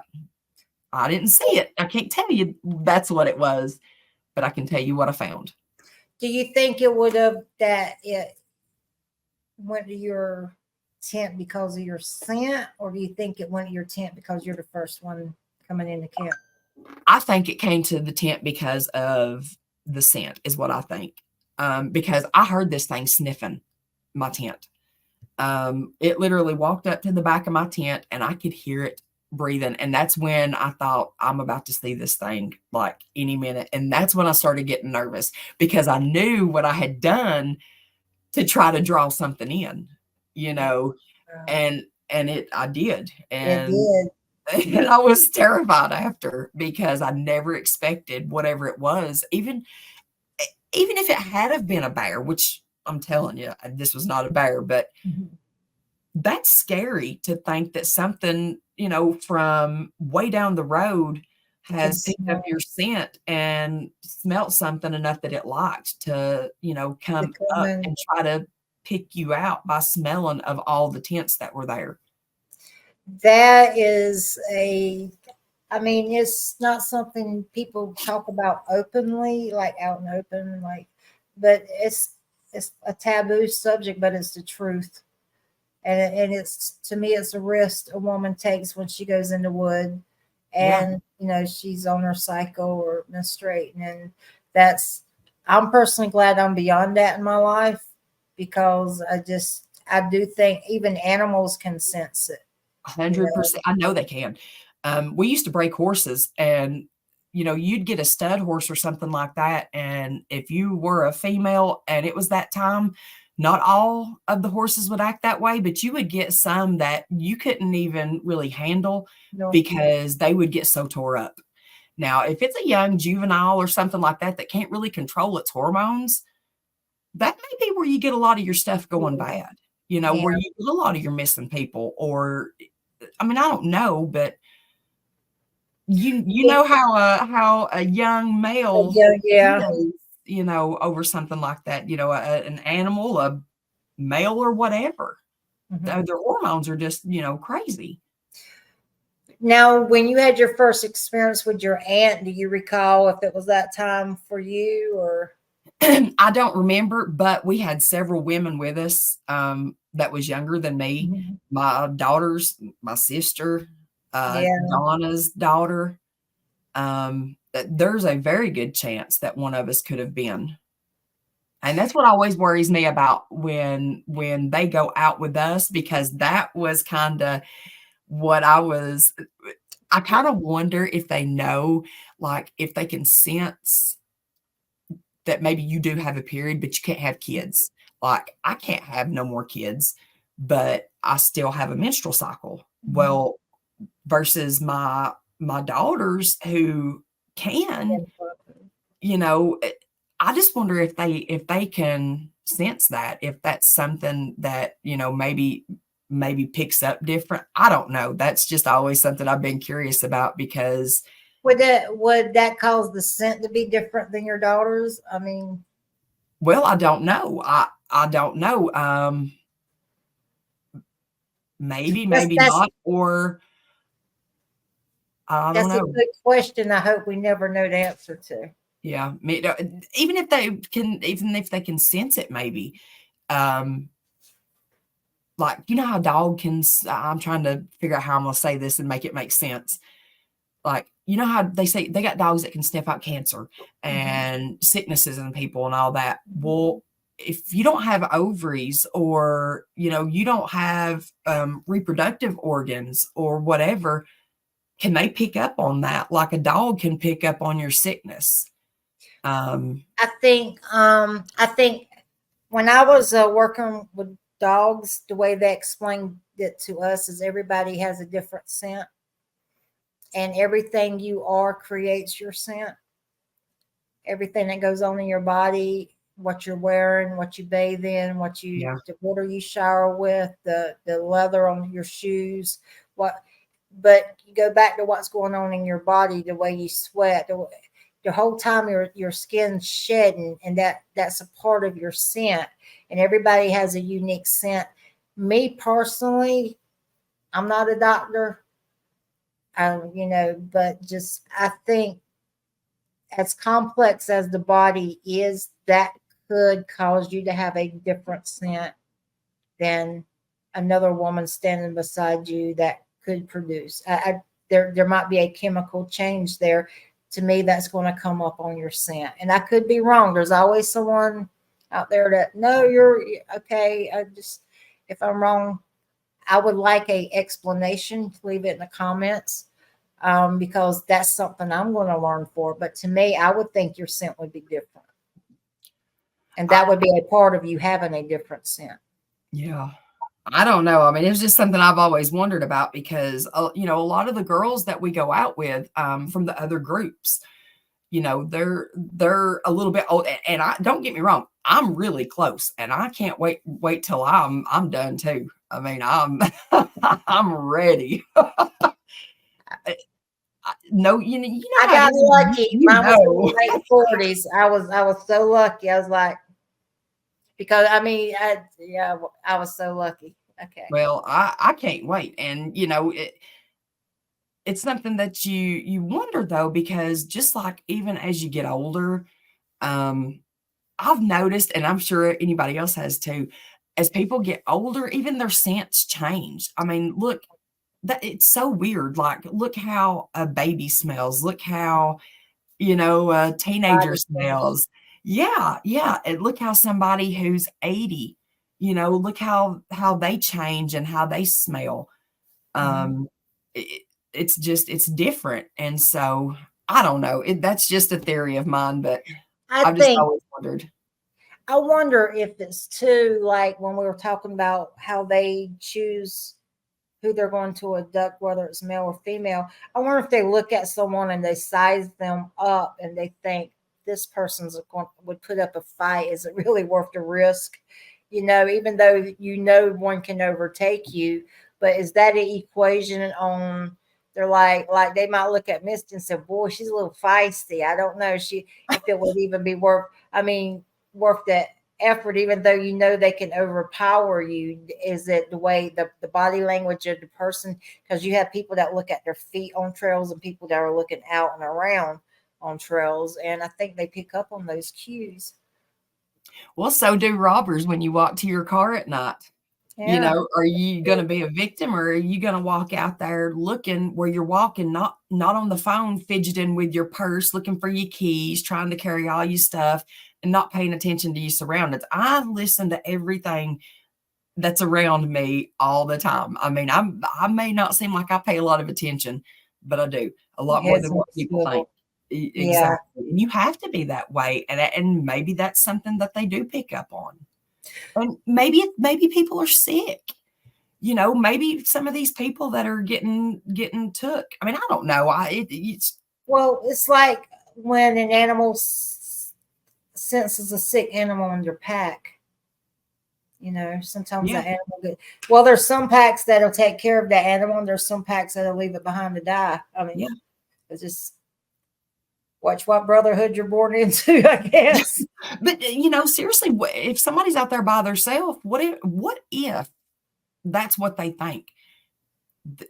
These people are sick, and I know it. I'm picking up on it. They've sent them from their pack away. Yeah, You that's a know, good way to look at it. I mean, I don't know. Like I said, it's all just theory. But if you don't pitch stuff around, even if it's silly, sometimes you know you don't really look at stuff from other perspectives. That was actually a good perspective that you just put out there. That was actually that made a lot of sense. What if Mhm. that's the way they think? What if in their mind they're not doing anything wrong, but taking out the weak part of the pack? It brings me back to now. You have a population increase where you have a lot of people that are now living in our national parks. That's their home now. They're homeless. Yeah. They're they what would happen to them because they have to learn to cohabitate or I mean that's got to be taken having some type of a effect on the cryptids out there or even the wildlife out there. You know, it's but you are finding more and more people that are actually having to live in the national parks now. They go from campsite to campsite because they have nowhere to go. Well, how many of those are getting gone that we don't know about? How many of those, that get got that are Mhm. homeless? They don't have anybody looking for them. They don't have people to know when something happens. They just think, oh, so and so run off, and they're up hiding in the mountains somewhere. Yeah, Or that's true. I wonder how many of them out there has developed a relationship where they're either habituating or gifting them, and it's just something that I mean, the world is changing, and you know the national parks that we knew growing up, our kids aren't going to know, no, they won't. and I think eventually they'll be off limit to us. And I think enjoy the culture, the community, and the camping and the freedoms we have now because you never know when the access to those areas are going to be taken from us. They're And going to have to, and that's what's sad because once all this concrete and houses that they're putting out everywhere, you go buy a piece of land or you buy a farm, and I know I'm a prime example. I'm a little small mini farm in between two subdivisions that used to be two two over woods. 100-acre farms on both sides. And now I live in between two subdivisions that I Wow. can make that make sense that that's ever going to be farmland again unless there's just a big reset. It's It's never going probably to be farmland again. they had to do something for the critters and the animals and stuff that's not eventually going to have anywhere to go, because we're already seeing more in populated areas because they're being run out of their homes. Maybe that's the point, not to have food for the people. Oh, we could go way down a rabbit hole on that one. Well, that's where Spencer comes in. He's got those. He that's what he does. He teaches people survival skills. Yep. Living off the land, and Right. I think we all need a little bit of that. Now, before we go, any more paranormal stuff you want to get out there? Oh man, I couldn't even. There's quite a bit actually. I'll run through and just do you like just some little quick things right quick. Whenever I was a little kid, I used to stay at a girlfriend's house of mine, and we had several of us that would all gather up. She lived in her basement alone, and her mom and dad lived upstairs. Her parents were older, like almost grandparent age, and so she pretty much had a full house under the house downstairs. So all of us girls would just get together and spend the whole weekend over at her house and just hang out together. Well, she had this little ghost girl that, when I first came over, they were like, oh, you may see so-and-so or whatever. I forget what they said they called her, coming up and down the stairs. Don't be scared if you get up and go to the restroom or whatever. And it's like, oh, whatever, y'all are lying. And no, seriously, you really will. I'm like, okay, well, first few times we was over there, I never seen anything. And then I got up to go to the bathroom, and sure enough, here she was just standing on the stairs, never said nothing, never done nothing. She didn't even acknowledge me. She was just standing there. Wow. Pale see-through, had on a long dress. It had pleats in it. It looked bluish, like a light blue color, but it could have just been because she was see-through. Um, yeah. So I seen that one. Wow.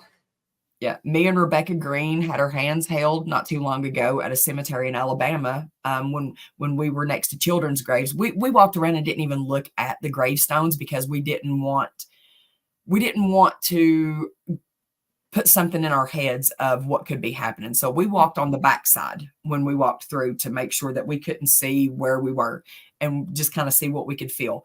Well, I stopped there. It sure enough, something felt like it got my hand, and I was like, no freaking way. So I go back and I'm like, Mark, I think something just held my hand. So I walked around and looked, and it was children's graves. And I mean, that's horrible. But it wasn't a feeling of, I can't even explain it. And I'm sure Rebecca could tell you the same thing. It was so, it's like you could see those kids reaching up and getting, I'm about to just turn me up. I mean, it was something. I mean, you could feel that they were so lonely, That's horrible. But yeah. And I walked over to Mark and I'm like, Mark, you're not going to believe this. And so I'm like, Rebecca, you got to go over here and see what this feels like. See if you feel anything. Just go. I didn't even tell her where to go. I said, just walk down this area over through here. She goes down and she comes back and she said, something just held my hand. Oh, man. And I said, let's go back down here. So we stood there and we're talking, and something reached up and got my hand, and something got both of hers. So while we were standing there at the same time, it was, and they would walk so far, and then you could feel the tingling just go away. Oh my It's goodness. strange. I mean, it's anybody that experiences stuff like this, people don't understand like how you feel emotions of stuff. I mean, you see how I'm getting tore up just trying to talk about this because you feel it. You feel when you walk past that grave, if they had a horrible tragedy, or if they're a bad person, you can feel that. The energy still lingering, even though it's just a gravestone. Everything has energy. And that's why they say know the energy of the land. That's right. And I think that applies to the Bigfoot world too. If you want to put bunch that up in the woo crowd, then so be it. But I think the energy of the land has something to do with the Bigfoot activity too. Yep, I agree 100%. Your ley lines, how if you've got quartz and precious stones in your area and water, underground aquifers, all that's energy that's being transferred in the earth. That's just everything rocks. A big rock area, when all that heats up at night and all that energy is absorbed into everything, the trees, the rocks, everything that's around you. That's why they tell you hug a tree, go hug a tree, go hug an animal. I'd rather hug a tree more than some people I know. But Me too. Me too. I can't go to the store. I catch a lot of shit because I don't go a lot of places. My vehicles stay parked out here in the driveway 2 weeks. I may not leave the house. If I do, I don't go far. I can't. I don't. the I get out energy. around anymore. It seems like it's got worse. The more open to stuff that I get and the more that I accept it, I get to Walmart or I get to, Feel places like people's. that. Yeah, around a lot of people. And as soon as we get to the parking lot, I can feel it. I start getting anxious. And it's not that I'm just not wanting to go out and be around anybody. I can go to a funeral, and if people there, I don't even have to know who the person is. If people are upset and that's the kind of energy that's in that room, I will be the biggest drama queen you've ever seen in your life. I'm going to bawl and squall and try to hold it in, but I can't help it. I'll have to just leave or go out or whatever, just so I'm not sitting there just squalling. I You still have compassion for the human race. You still have compassion and kindness in you. You And have to. I think for some people, they don't know how to get that back. But I think where you see that as a curse, that's actually a blessing, and it is the kindness and the compassion that you are as a human being, that to feel that for people when there's so much out there and so many people out there that do not have that empathy, which is part of what's wrong with our world. The world's angry. That's right. You Which know, that's what's funny too, because that's another thing that we talk about is we feel like we've all come together for a reason. Everybody is on a path that they're supposed to be on for a reason. We may veer off here and there, but the main thing is you come back to where you're supposed to be.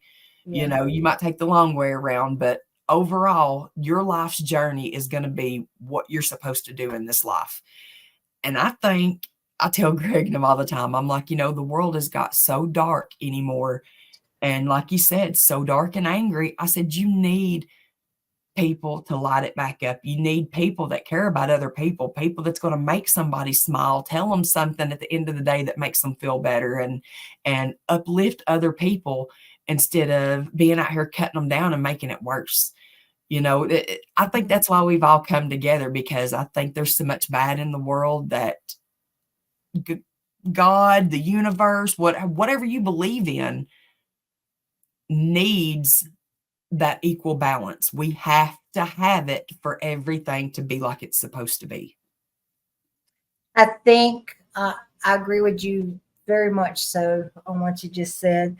I think, with everything, I think what happened, and I said this on Mark and Rebecca's show, as Christians, that, and I don't apologize for my faith in God. I don't. I've noticed here lately that people do apologize for being Christians. That's where I don't understand why people say, well, I'm sorry, but I believe in God and I apologize. Well, if you don't, you don't. You do you, I do me.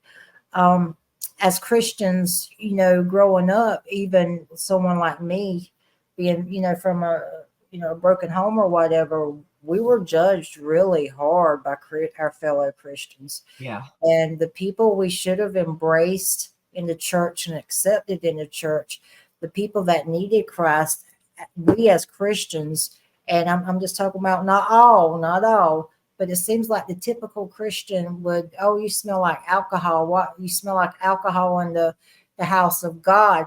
Well, what do you think they're going to do? That person that sells like alcohol is going to turn to the environment and the culture where they're accepted for their flaws. And Jesus. I believe Jesus died for our sins, and we are to love our neighbor. And somewhere as Christians become so judgmental that we dropped the ball when people started turning away from God. And it was not all of us, but just we were so judgmental of the people that should have been in church that we let God down. So we can't say we were part of the reason God turned away from this nation because of the way we treated people, our judgment on people, where we should have been kind and love. Now, don't get me wrong. I mean, I believe in the Lord Jesus, but I'll also throat punch you if you mess with something I love. Okay. but, Yes, ma'am. but, but I think the way we have treated people, we were a part of the problem. Well, if you're a hypocrite to somebody, if you're sitting there on that church pew and you're there every Sunday, every Wednesday, whatever, when them doors open, that don't make you a good person just because you're sitting in there. That I Exactly. feel like I don't go to church, and there's going to be people that's going to disagree with that. I don't feel like I have to go to church to know where I stand.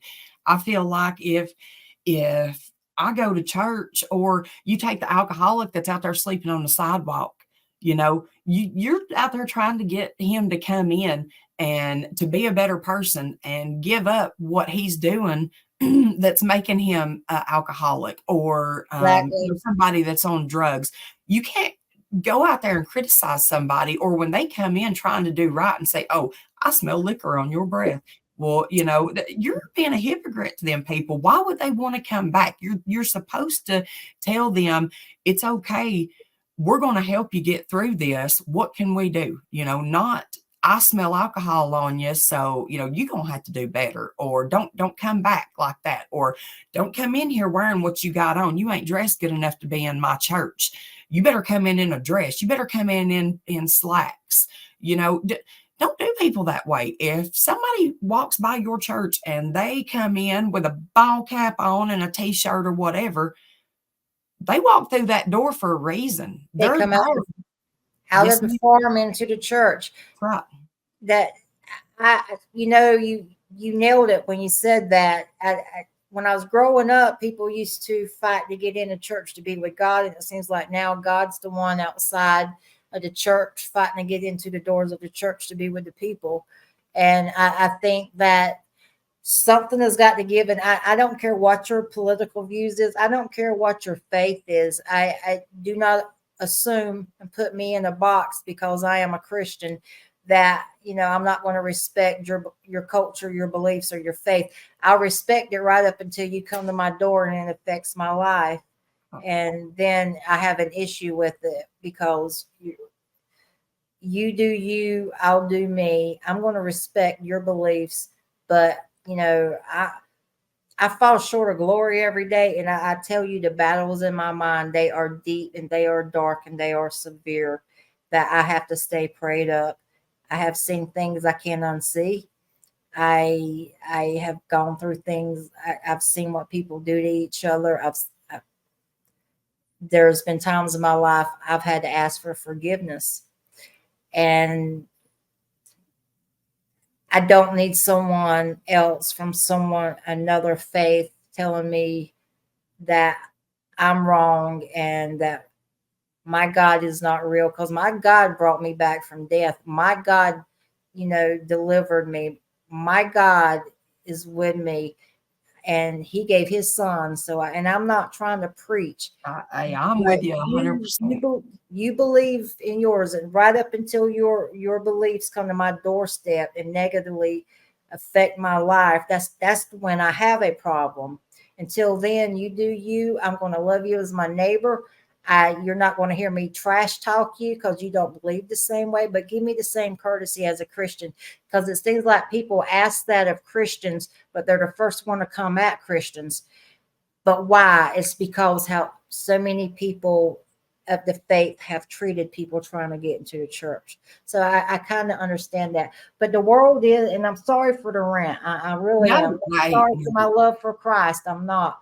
But the world, we have got to change something. We have got to change that when when our kids are grown, even our cartoons are violent. Even our they have no chance. We are being programmed from day one on how they want us to be, what they want us to do. And if you don't fit inside that box, you're wrong. You're wrong, and you're ostracized, and you're criticized, and that's not the way it's supposed to be. It's supposed to be love one another, and not treat people like shit because they don't believe the same way you do. Yeah. I don't care what you do. As long, like you said, if you're not affecting me or my family or whatever. My grandfather, for an example, him and this man both have passed away now. He was a Christian and the man was a atheist. He said, you're my neighbor. He said, I love you as my neighbor. He said, and I help you do anything I can. He said, but I tell you right now, he said, I don't want to talk politics with you. He said, and I don't want to talk religion. He said, because we don't agree the same way. He said, so I think we just need to be friends and be good neighbors to each other. He said, and leave the politics and the religion out of it. And he said, you believe how you believe, and I believe how I believe. He said, because there ain't no change in your mind. He said, and you definitely ain't going to change mine. So I think that, I think where our downfall is just as a country is I think we were the last of the free people. We were the last. If you gradually take someone's freedom away, step by step by step, the next generation will not have the freedoms we had. The generation after them will not. When you slowly take, you can't just go in and take away. I was born free. I was born free. I was born in a free country. I don't apologize for that. I was blessed, and I'm sorry if you weren't, but I was. I appreciate what I was blessed with. Doesn't mean I'm any better than anyone else in the world. It just means I happen to be in a country, the only free country where I was blessed to be here. And they're trying to take that, Yeah. Now, if you take my freedom away, I'm going to fight for it because I've never known what it's like not to be free. As the generations go by, they're not going to fight so much because between the video games, the violent, look at TV, everything's a crime, a true crime show. Everything. I was looking the other day and I looked at my husband. I said, is there anything positive on TV anymore? Yeah. Even Facebook, YouTube, animal torture videos is the new thing now. You can't watch a short without the next one being some. I can't stand that. I hate that. That kills me when that stuff comes up, and it's like, I don't want to see this. Why is it popping up in my feed? They want it to be the norm. Yeah, and it's all tied together.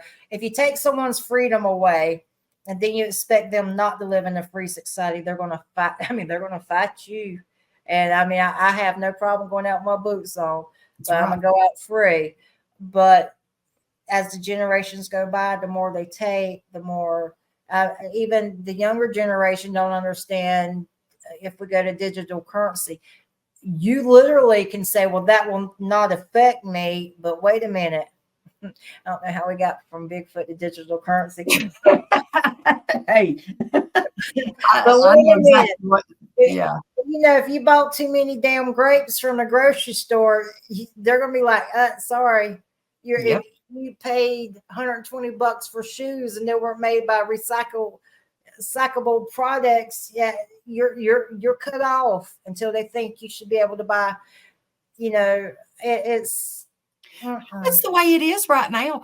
I don't know what I can say and what I can't. I don't want to get you. I don't care. I got one strike on me. I beat it. I'm okay. We're still just like China, where they got the face recognition and all that. And, you have to be, your credit score has to be so good, or you can't have no strikes against you on anything. You have to be a perfect citizen, falling right in line with what they want when they tell you to do it, how it's got to be done, or you can't go in a grocery store and even get groceries. They also welded their doors shut and let them starve to death in their houses and went in and killed all their animals. Yes. Now you tell me how right that is. But where are they talking about that at? Because the news wants to suppress a lot of it. Me and my husband was just talking about this earlier about a guy that I actually watch. I get notifications from him. He has thousands and thousands of followers. And Sean Ryan. No, it's Steve Rams who it is. But he does, like, the reason I watch him is because he'll put out a lot of times like what happened with Trump here recently and all that. Like, he'll have it posted before anybody. I don't know how many news source things this man actually sets and goes through, but he links everything he talks about in the description, so you can make sure that what he's telling you is where he got it from. And my husband was like, I think he's a little bit of a fearmonger. I said, well, maybe the way he says stuff, possibly, he does kind of come off as, but it's just, I think a lot of it's the tone of his voice. But now this tells you something right here. When I'm watching this man 6 months ago, as soon as I come on, he's one of the first things that pops up in my recommended. Well, now here the last few weeks since all this has been going on, with I am subscribed. I have all my notifications turned on to this man. I get nothing unless I go into my subscriptions and actually go into his page and check for something new. And it still says everything's turned on. And that's what he's saying. We're putting all his stuff on the back burner. It's got nothing to do with the algorithm. It's got to do with the stuff that he's saying. They're trying to suppress it.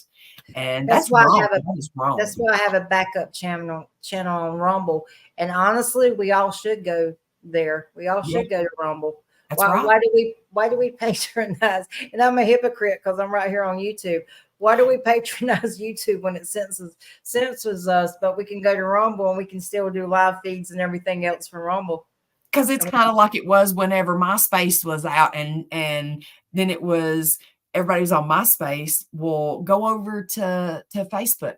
Well, go over to X. Go over, it's getting all the people that go from one, because a lot of people, if they're just on Facebook, they're just on Facebook. They don't do nothing else. They may watch YouTube channels or something like that, but they don't do the other platform stuff.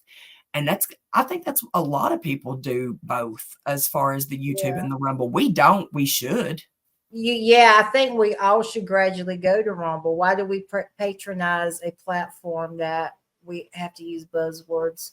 That's right. Because there's power in numbers.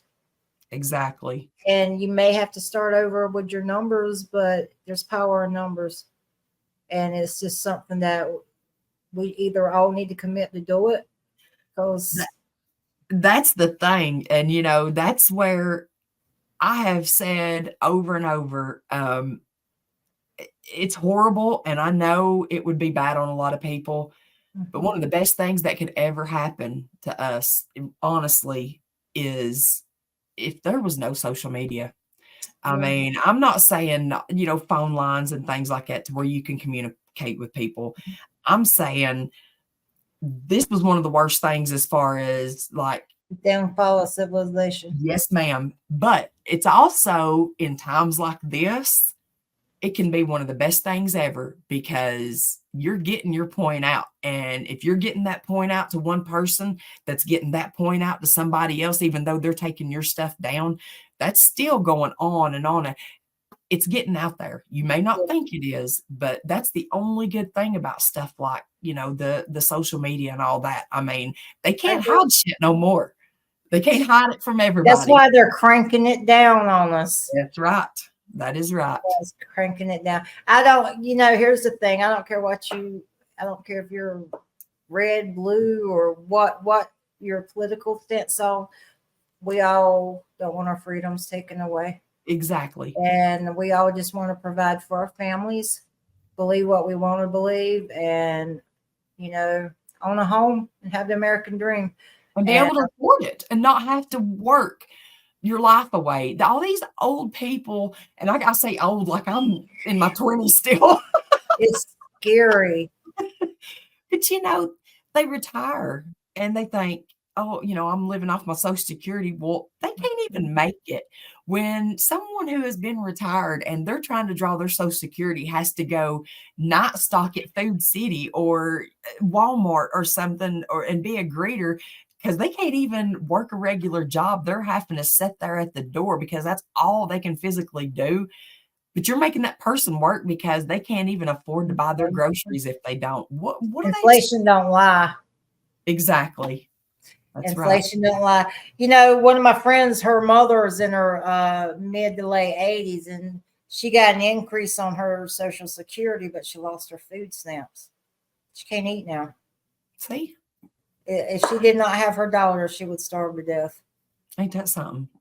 So they say, oh, we gave them a raise or added more to it, but no, you took away what they needed to eat. Well, yeah. So what if you raised up the Social Security? What is that? Maybe $50, $60 more a month? Well, heck, before you go to the daggone grocery store, and used to you'd pay what, $1 something for a dozen eggs? I've seen people now paying. Is that what they are there? I don't even know. I don't even know how much they are. I've got chickens, but some people were showing things, at $10, $12, $14 a dozen in these bigger states. Oh my God, we're like New York and places like that. They were talking about how much eggs and things like that are. I couldn't imagine giving that for a dozen eggs. Imagine having kids. No, I couldn't. Well, you have kids. Well, can you imagine?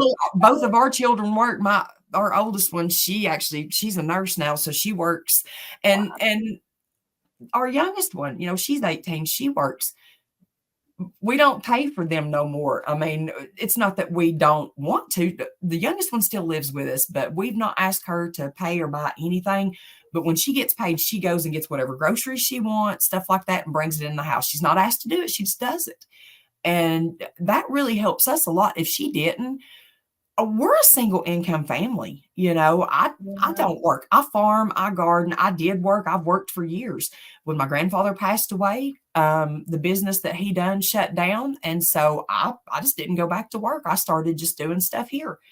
And it's a lot for, 2 or 3 people. It's a lot for one person to make it on one income.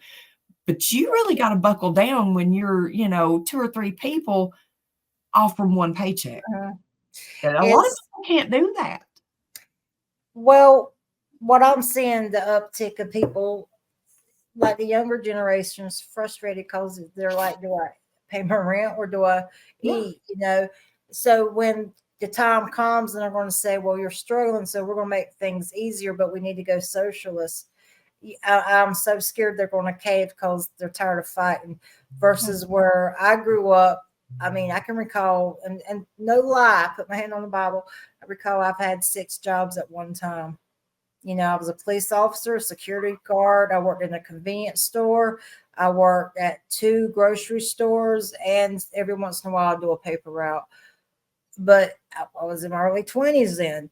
But to me, looking back now, I was going through what the younger generation or the generation now that's just growing and trying to get on their own now, away from their parents, is going through.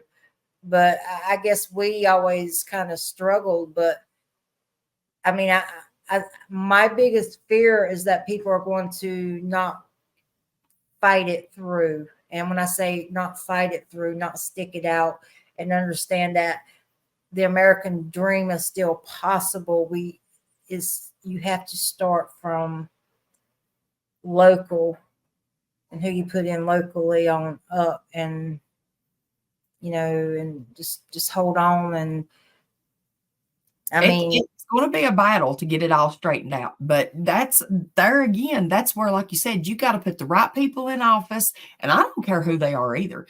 If you're the right person for the job, that's who I want to have the job. Yeah. I don't care if you're, like you said, red or blue, whatever. don't make no crap to me. Get in there and straighten this shit out and fix our country. Both parties have both become rather shitty and greedy. Yes, ma'am. That's right. But it's going to take a lot of the smaller people like us too to stick together. And you got to stand up for what you believe in. You got to stand up for your rights, and you got to stand up for the stuff that's in the Constitution that we are supposed to be able to be standing on and backing and believe in. And people don't do it anymore. And be prepared to lose stuff along the way when you're standing up. Then that's what scares me, because I always thought America, I wonder if we have the backbone we once had. I'm like, I can't believe we've taken, when the 13 died, where's our bottom line? Do we have a bottom line? Because do we have a bottom line? Because the America I thought I lived in, that we've got together and been at the border plugging the holes, until people got, and if that offends someone, whatever. I don't want someone in our country that I don't know. Our politics are coming. It's not politics. It's what, I don't know who you are. It's not even the fact of them. Now I'm just going to tell you, I would be just like any other mother or grandmother or whatever. Mm-hmm. If I was in a situation like that, you best believe I'm going to grab my kids. I'm going to hit that freaking water, and I'm going to try my best to make it over too. Anybody that is a family person is going to try to do what is best for their family. Now, I ain't saying doing it coming and doing it illegally is right. They're not the ones that are coming over here. But there is no reason that it should have ever been just opened up like it was, doors welded open, and just a free for all. Because it ain't just the families that are coming when they're opening prison doors and just saying, "Oh, go over here, have at it." What do they expect's going to happen? And it's on purpose. It is on purpose. And I don't care who likes it. That is 100% the truth. And if you all don't realize that, you better start watching a different news channel. I mean, it is what it is, because you got the wool over your eyes. I'm just going to say it. Well, listen, I have no problem with someone come. I was not going to get in politics, but you know what? It needs to be said. Really, look, if you unsubscribe because you don't like the way you agree with me, you're going to unsubscribe anyway. Well, I apologize. I know I told you we'd get all squirrely, but No, the thing is, there's missing children. That's right. What they're finding on the border, what you're not seeing, that will break your heart, especially if you're a parent.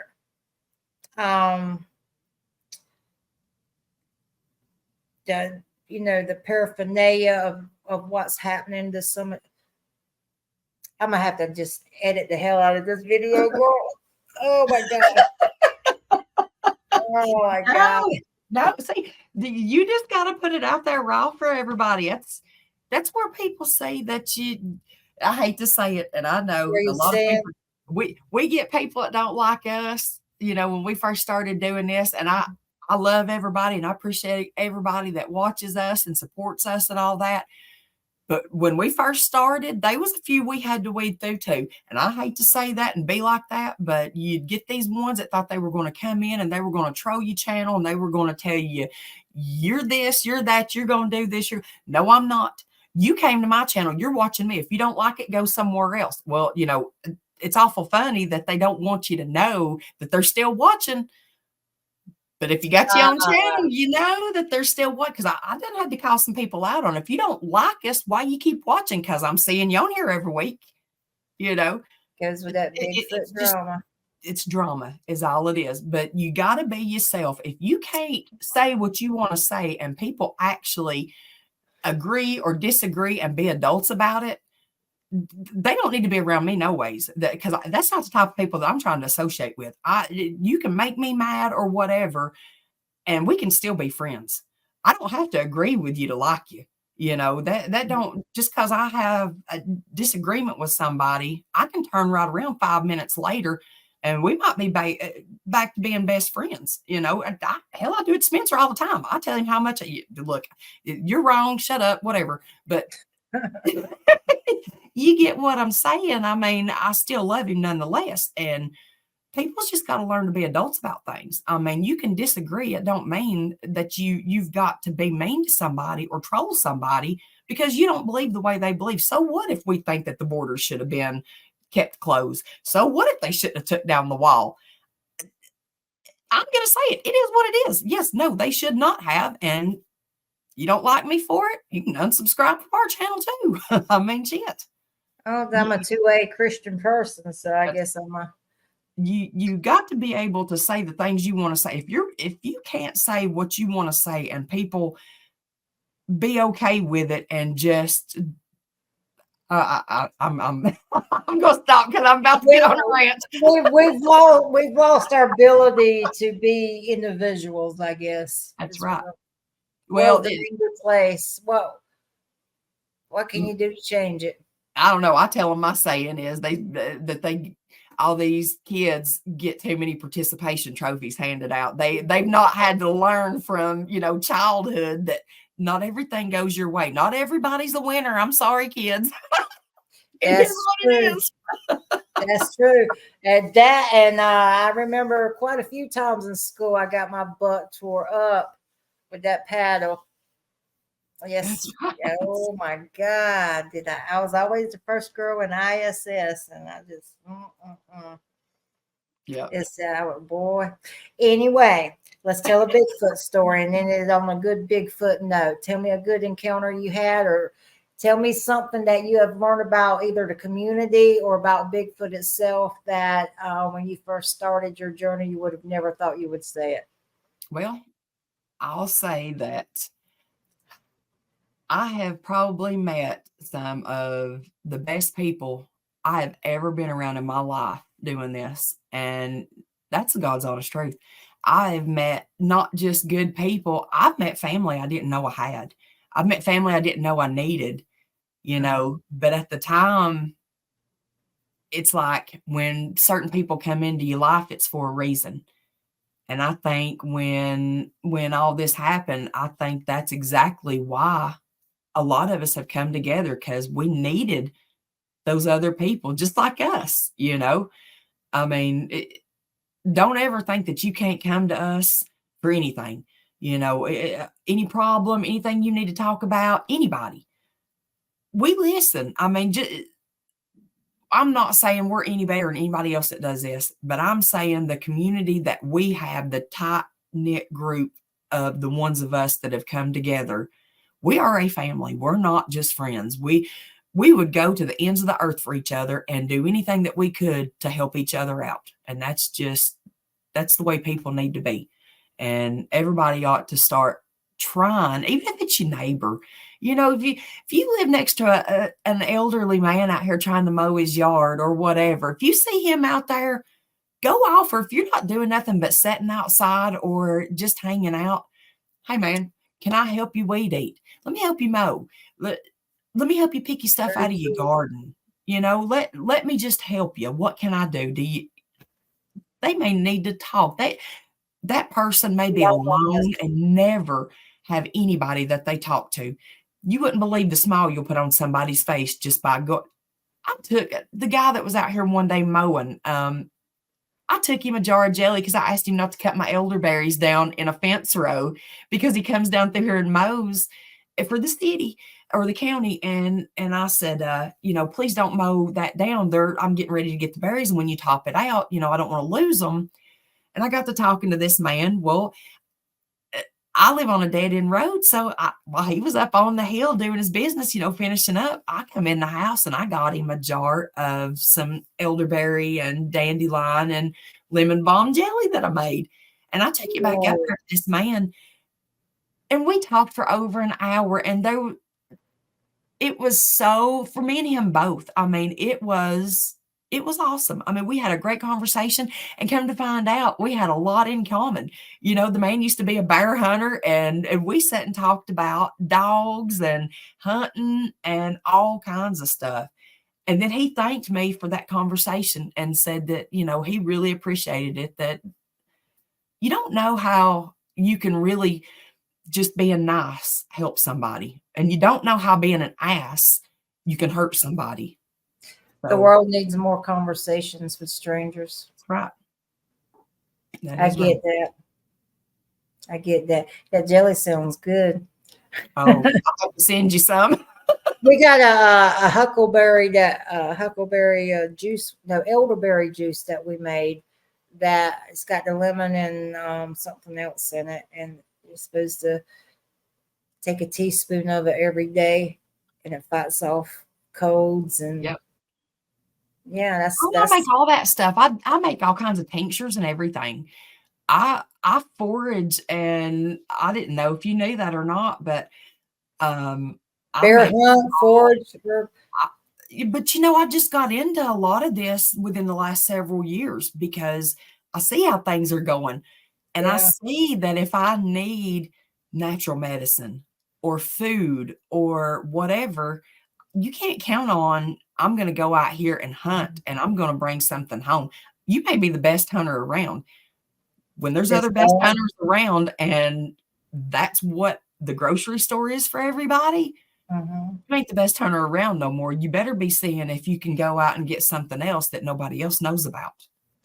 My biggest fear on that is, you know, like the movie Into the Wild and the book where he ate the poison berries. That would be me trying to feed my family. Oh my God.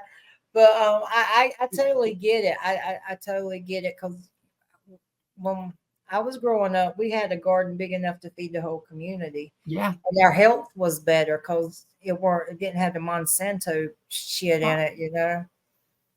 And now to get a good pure seed, you're paying a lot of money to get a good pure seed, even if it's pure and you get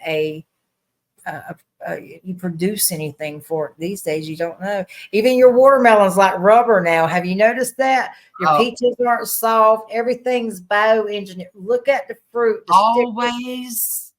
Yes. If anybody that's going to grow your own stuff, go to a trusted, reputable seed producer and buy heirloom. That's, you know, don't get the stuff that's got all the GMOs and you want a lot of times they don't produce, and that's right.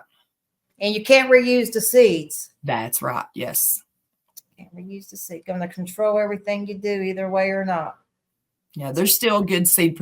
Baker Creek Heirloom Seed Company is one that I use probably more than anybody. And they offer a lot of stuff from all different places around the world. And they're not expensive. And that one time's all you got to do. And then you can take care of yourself after that. I actually grew my first lemon this year, or my lemon. It's not really not a tree, but I got my first lemon on it this year. That's awesome. Yes, I got my first apple on my tree this year. That's cool. Do you remember growing up, you could take the pears right off the trees and just eat them? You can't do that. You used to drink from the garden hose.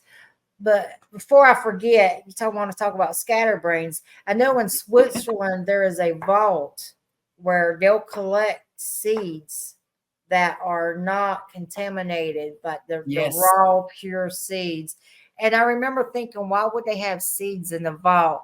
And now that I'm older, I'm like, they know something's coming.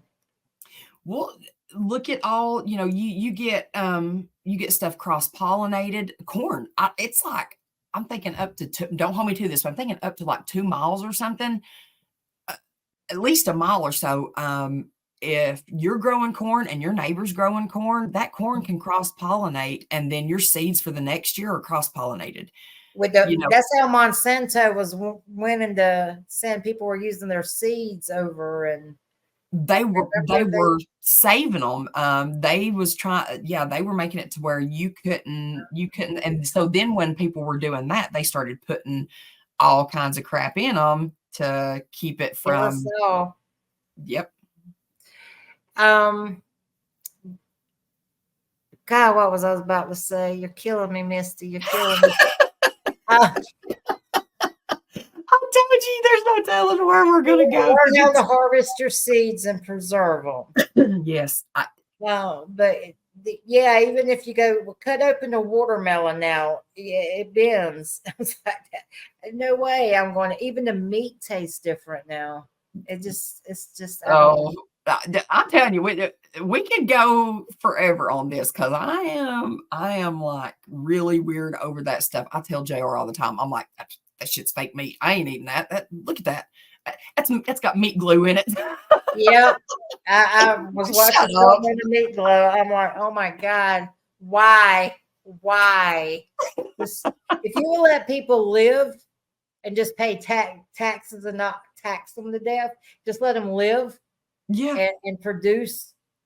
But I mean, Girl, there's certain states. I think in Virginia may be one, but I'm not going to swear to it. You can't even catch your rainwater. You can get a fine if you catch your rainwater. They send code enforcement out of it's a in which where I work, it's not really bad. They're but it has to be really bad. But it's stagnant water pools. But you can't even. You can't be I mean, just let people work and be self-sufficient. And because I mean, I promise you the country will thrive. You can't control everything everybody does because I mean, everybody, they're so worried about people producing their own food. Most people, I'm sorry, but are so lazy. They're not going to do it anyways, or they're not able to do it, or they don't know how to do it, or they don't have time to do it. Those people are still going to go to the grocery stores. They're still going to go to their farmer's market and buy stuff. They're still going to get and not be doing on their own to where they're just 100% self-sufficient. For the most part, most people are not going to do that. They're coming after the honeybees now. They're just It's sad. It's sad. It really is because we have to have bees. And that's y'all, I catch so much hell because I not garden, but I do it. I garden organically. I don't spray chemicals. I do forage in my yard. So I take the dogs to a certain spot to the bathroom. So I don't have to worry about, stuff in my yard. yeah. I have a rainwater catchment system, one single little barrel that I keep on our well house in my garden. And if I hadn't had that the other day, our horses are on the back side of the field. Our power went out. Ours and everybody's here went out. And we didn't know when it was going to come back on because my daughter called me and it was out all over town. And so when the power went out, I'm getting phone calls from everybody. And I'm out here working, I'm watering. I'm like, crap. I just go unhook it and I just keep just working along. I water the horses. I watered my garden until I was out of water, but I got everything I was trying to do done. And I never missed a beat. And I looked at JR and I said, how many people got on Facebook wanting to know whose power was out? Or how many people called the electric company saying, oh, our power's out? I just kept working, because what did I need power for? You had water. I had water. And that's why they're trying to take stuff like that away from people. They don't want you to be self-sufficient if it comes down to it. They want you to be dependent, so you have to fall in line. And I'm hoping that people shock me and we pull through this because I don't know. I kind of thought we would. Optimist. I'm like, don't think so. Yeah. You're positive. You see like the best of people. To me, I have to prepare for the worst. And if I get disappointed, because if it happens, I'm not disappointed. But if something good happens, then it's a good surprise. I'm like, oh, okay. I'm telling you, I'm not always like that at all. Right now, I'm worried because it's sad to think that, You think with everything that's going on that people are going to wake up and see what's going on. Nope. And then you start seeing all these stupid little shorts like we were talking about earlier of these people that are just like, they're so out of tune with what's really going on in the world right now. They're in their little bubble with, all their little, I better not say that. You get what I'm saying. And it's like, how are you all not seeing what the big picture is in general and what's really happening to the country? It's not just who's going to be president. It's what's going to happen if we keep going down the road we're on. I mean, you can only have so many blunders being in office in 3.5, 4 years. Everybody makes mistakes. Not those 13 were not a mistake, you know. That those 13 was not a mistake. Equipment and helicopters and all that crap being left behind. How is that a mistake? So what? They want to say, oh well, they disassembled this.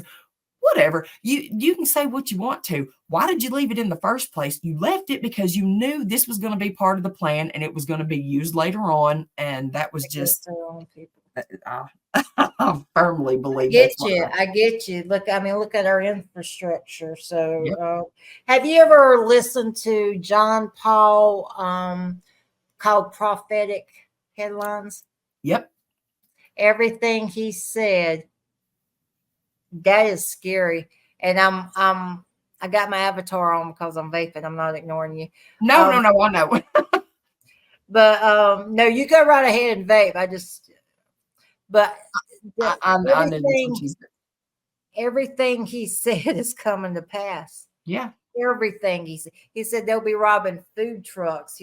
That our infrastructure would be breaking down.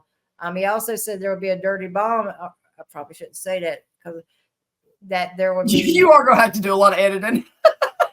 There will be attacks on U.S. soil. We are not a secure country anymore. That's right. Our kids can't go to school. Look at all the school shootings. That's not because the guns. I'm sorry, I'm pro 2A. If you're not, I'm sorry. The people kill people, not guns. But that's exactly right. Look at the school shootings. Look at just the killing in the subways. I mean, this is not our America. This is not our America. Anybody that thinks that just because somebody, look at the last couple of people that has got in trouble for doing something. They went and purchased a gun, just went and got it right then, done a background check, everything, passed it to get it, and they bought them legally, and then done what they done. Okay, that was not the gun. That is those people that's got mental problems. But where do you define mental issues? Because if I go, and they're pushing this online therapy in now, okay, a lot of online therapy. If you need it, great. But at what point are they going to link that with a database and they say, oh, you can't purchase your 2A power because you had online therapy? Yes, that they already if you can't buy guns with a credit card. Yeah, if you go in and you do a background check, they check about that, like your mental state or whatever. Like if you've had a bunch of problems out of having you're grieving the death of a parent and you go on it for a while. Where's the bottom line to that? Exactly. Okay, so you have post-traumatic stress. There's different levels to that. Okay, you can't bunch people in a group. There are people that can function. It's hard, but it doesn't make them violent. That's where, again, instead of people sitting and tearing somebody down, there should have been somebody when they seen 10 posts to go on Facebook that these people were having a hard time. They're down, they're depressed, whatever. Send them a message, hey, everybody gets down. Do you need to talk? Whatever. But they don't. People give signs a lot of times before something happens, before they snap. A lot of people are so entangled, I guess, in their daily lives and so busy, they don't want to fool with somebody else, especially if it's somebody that they don't know. They don't have time to sit and try to help somebody else and help them with their problems when just that one conversation or phone call or text or whatever might have been what kept that person from snapping. We forget human kindness. I think the problem with the world is where evil used to be for entertainment is a way of life now. That's right. And it's accepted. And I think, and I told you at the beginning of the show, I can't remember if we were backstage, I told you I'd rather have 4 quarters than 100 pennies. And I think that who you have in your circle, you need to be kind to everyone. Don't take no shit, but be kind. But who you have in your circle matters. That's right. It matters. So I've had you. You know I'm not going to edit this, right? Hey, I don't care. It's yours. You do whatever you want. If you're worried about some of it that we've said, I don't but know. if not, they ain't nothing that I said to you that I'd be ashamed or scared of to say to anybody else. And if they don't like it, I would say I'm sorry, but I'm not, because that's the way I feel. I agree. That's why there's only been like 1 or 2 times I've ever took anything out of and I'm a bad editor, so you can tell when I do that. But Right. no, I'm gonna put it up raw because we're all individuals, and I agree 100%. And that's called having open dialogue. And I honestly don't give a shit if someone gets offended, because if they were on the show and they had an opinion different than mine, then so be it. We're all just trying to make our way in life. So at the end of each program, I always give someone time to pay tribute to someone. Do you have anyone in mind? Well, you mean just like over the community, or it can be anyone in your life or anyone. It doesn't really have to be confined to the community. It can be anyone. It's your time and your tribute. You do what you want with it. Oh, well, I'll just say my family for sure.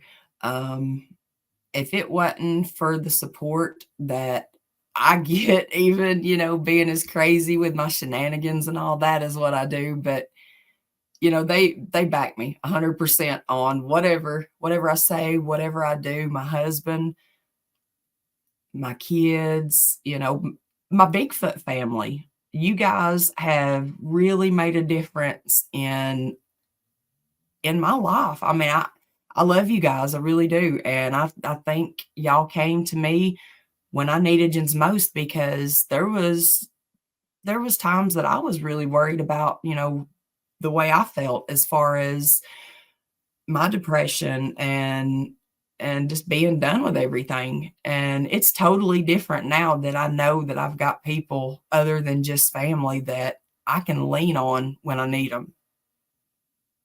So I love y'all for it. Thank you. And I appreciate you, Miss Vicky, for having me on and letting me ramble and rant. And it's been a pleasure to meet you. And I just want you to know that anytime you need anything, you need to talk, you need a friend, you got a question or whatever, you can call me, you can text me, and it's between us, whatever you need. Maybe one day I'll ride up to Tennessee and go out with you and Sherry, and we will definitely do it. I'm telling you, you're welcome anytime. Misty, you're a beautiful person. Don't ever change who you are. Thank you. You too. Seriously, you just don't know, and don't. That's all I'm gonna say. Just believe in yourself and keep yourself uplifted. You are a wonderful, wonderful person, and you don't let nobody tell you no different, and you don't let nobody treat you no different. Nobody, us, the community, trolls, whoever. I don't care who it is. I better not say what I was going to say, but you tell them to go stick it in their tail and be done with it. Like I said, don't change, Misty. Oh my gosh. You have a good night. You too. Thank you so much. I gotta go let Swamp Kitty in. She's probably at the door like, what the hell? I know. I've got to go put chickens up. I've been having I've been having to Look go at check me. You them can every night. tell I work today and just all right. Take care, Angel. Bye, y'all. Thank you.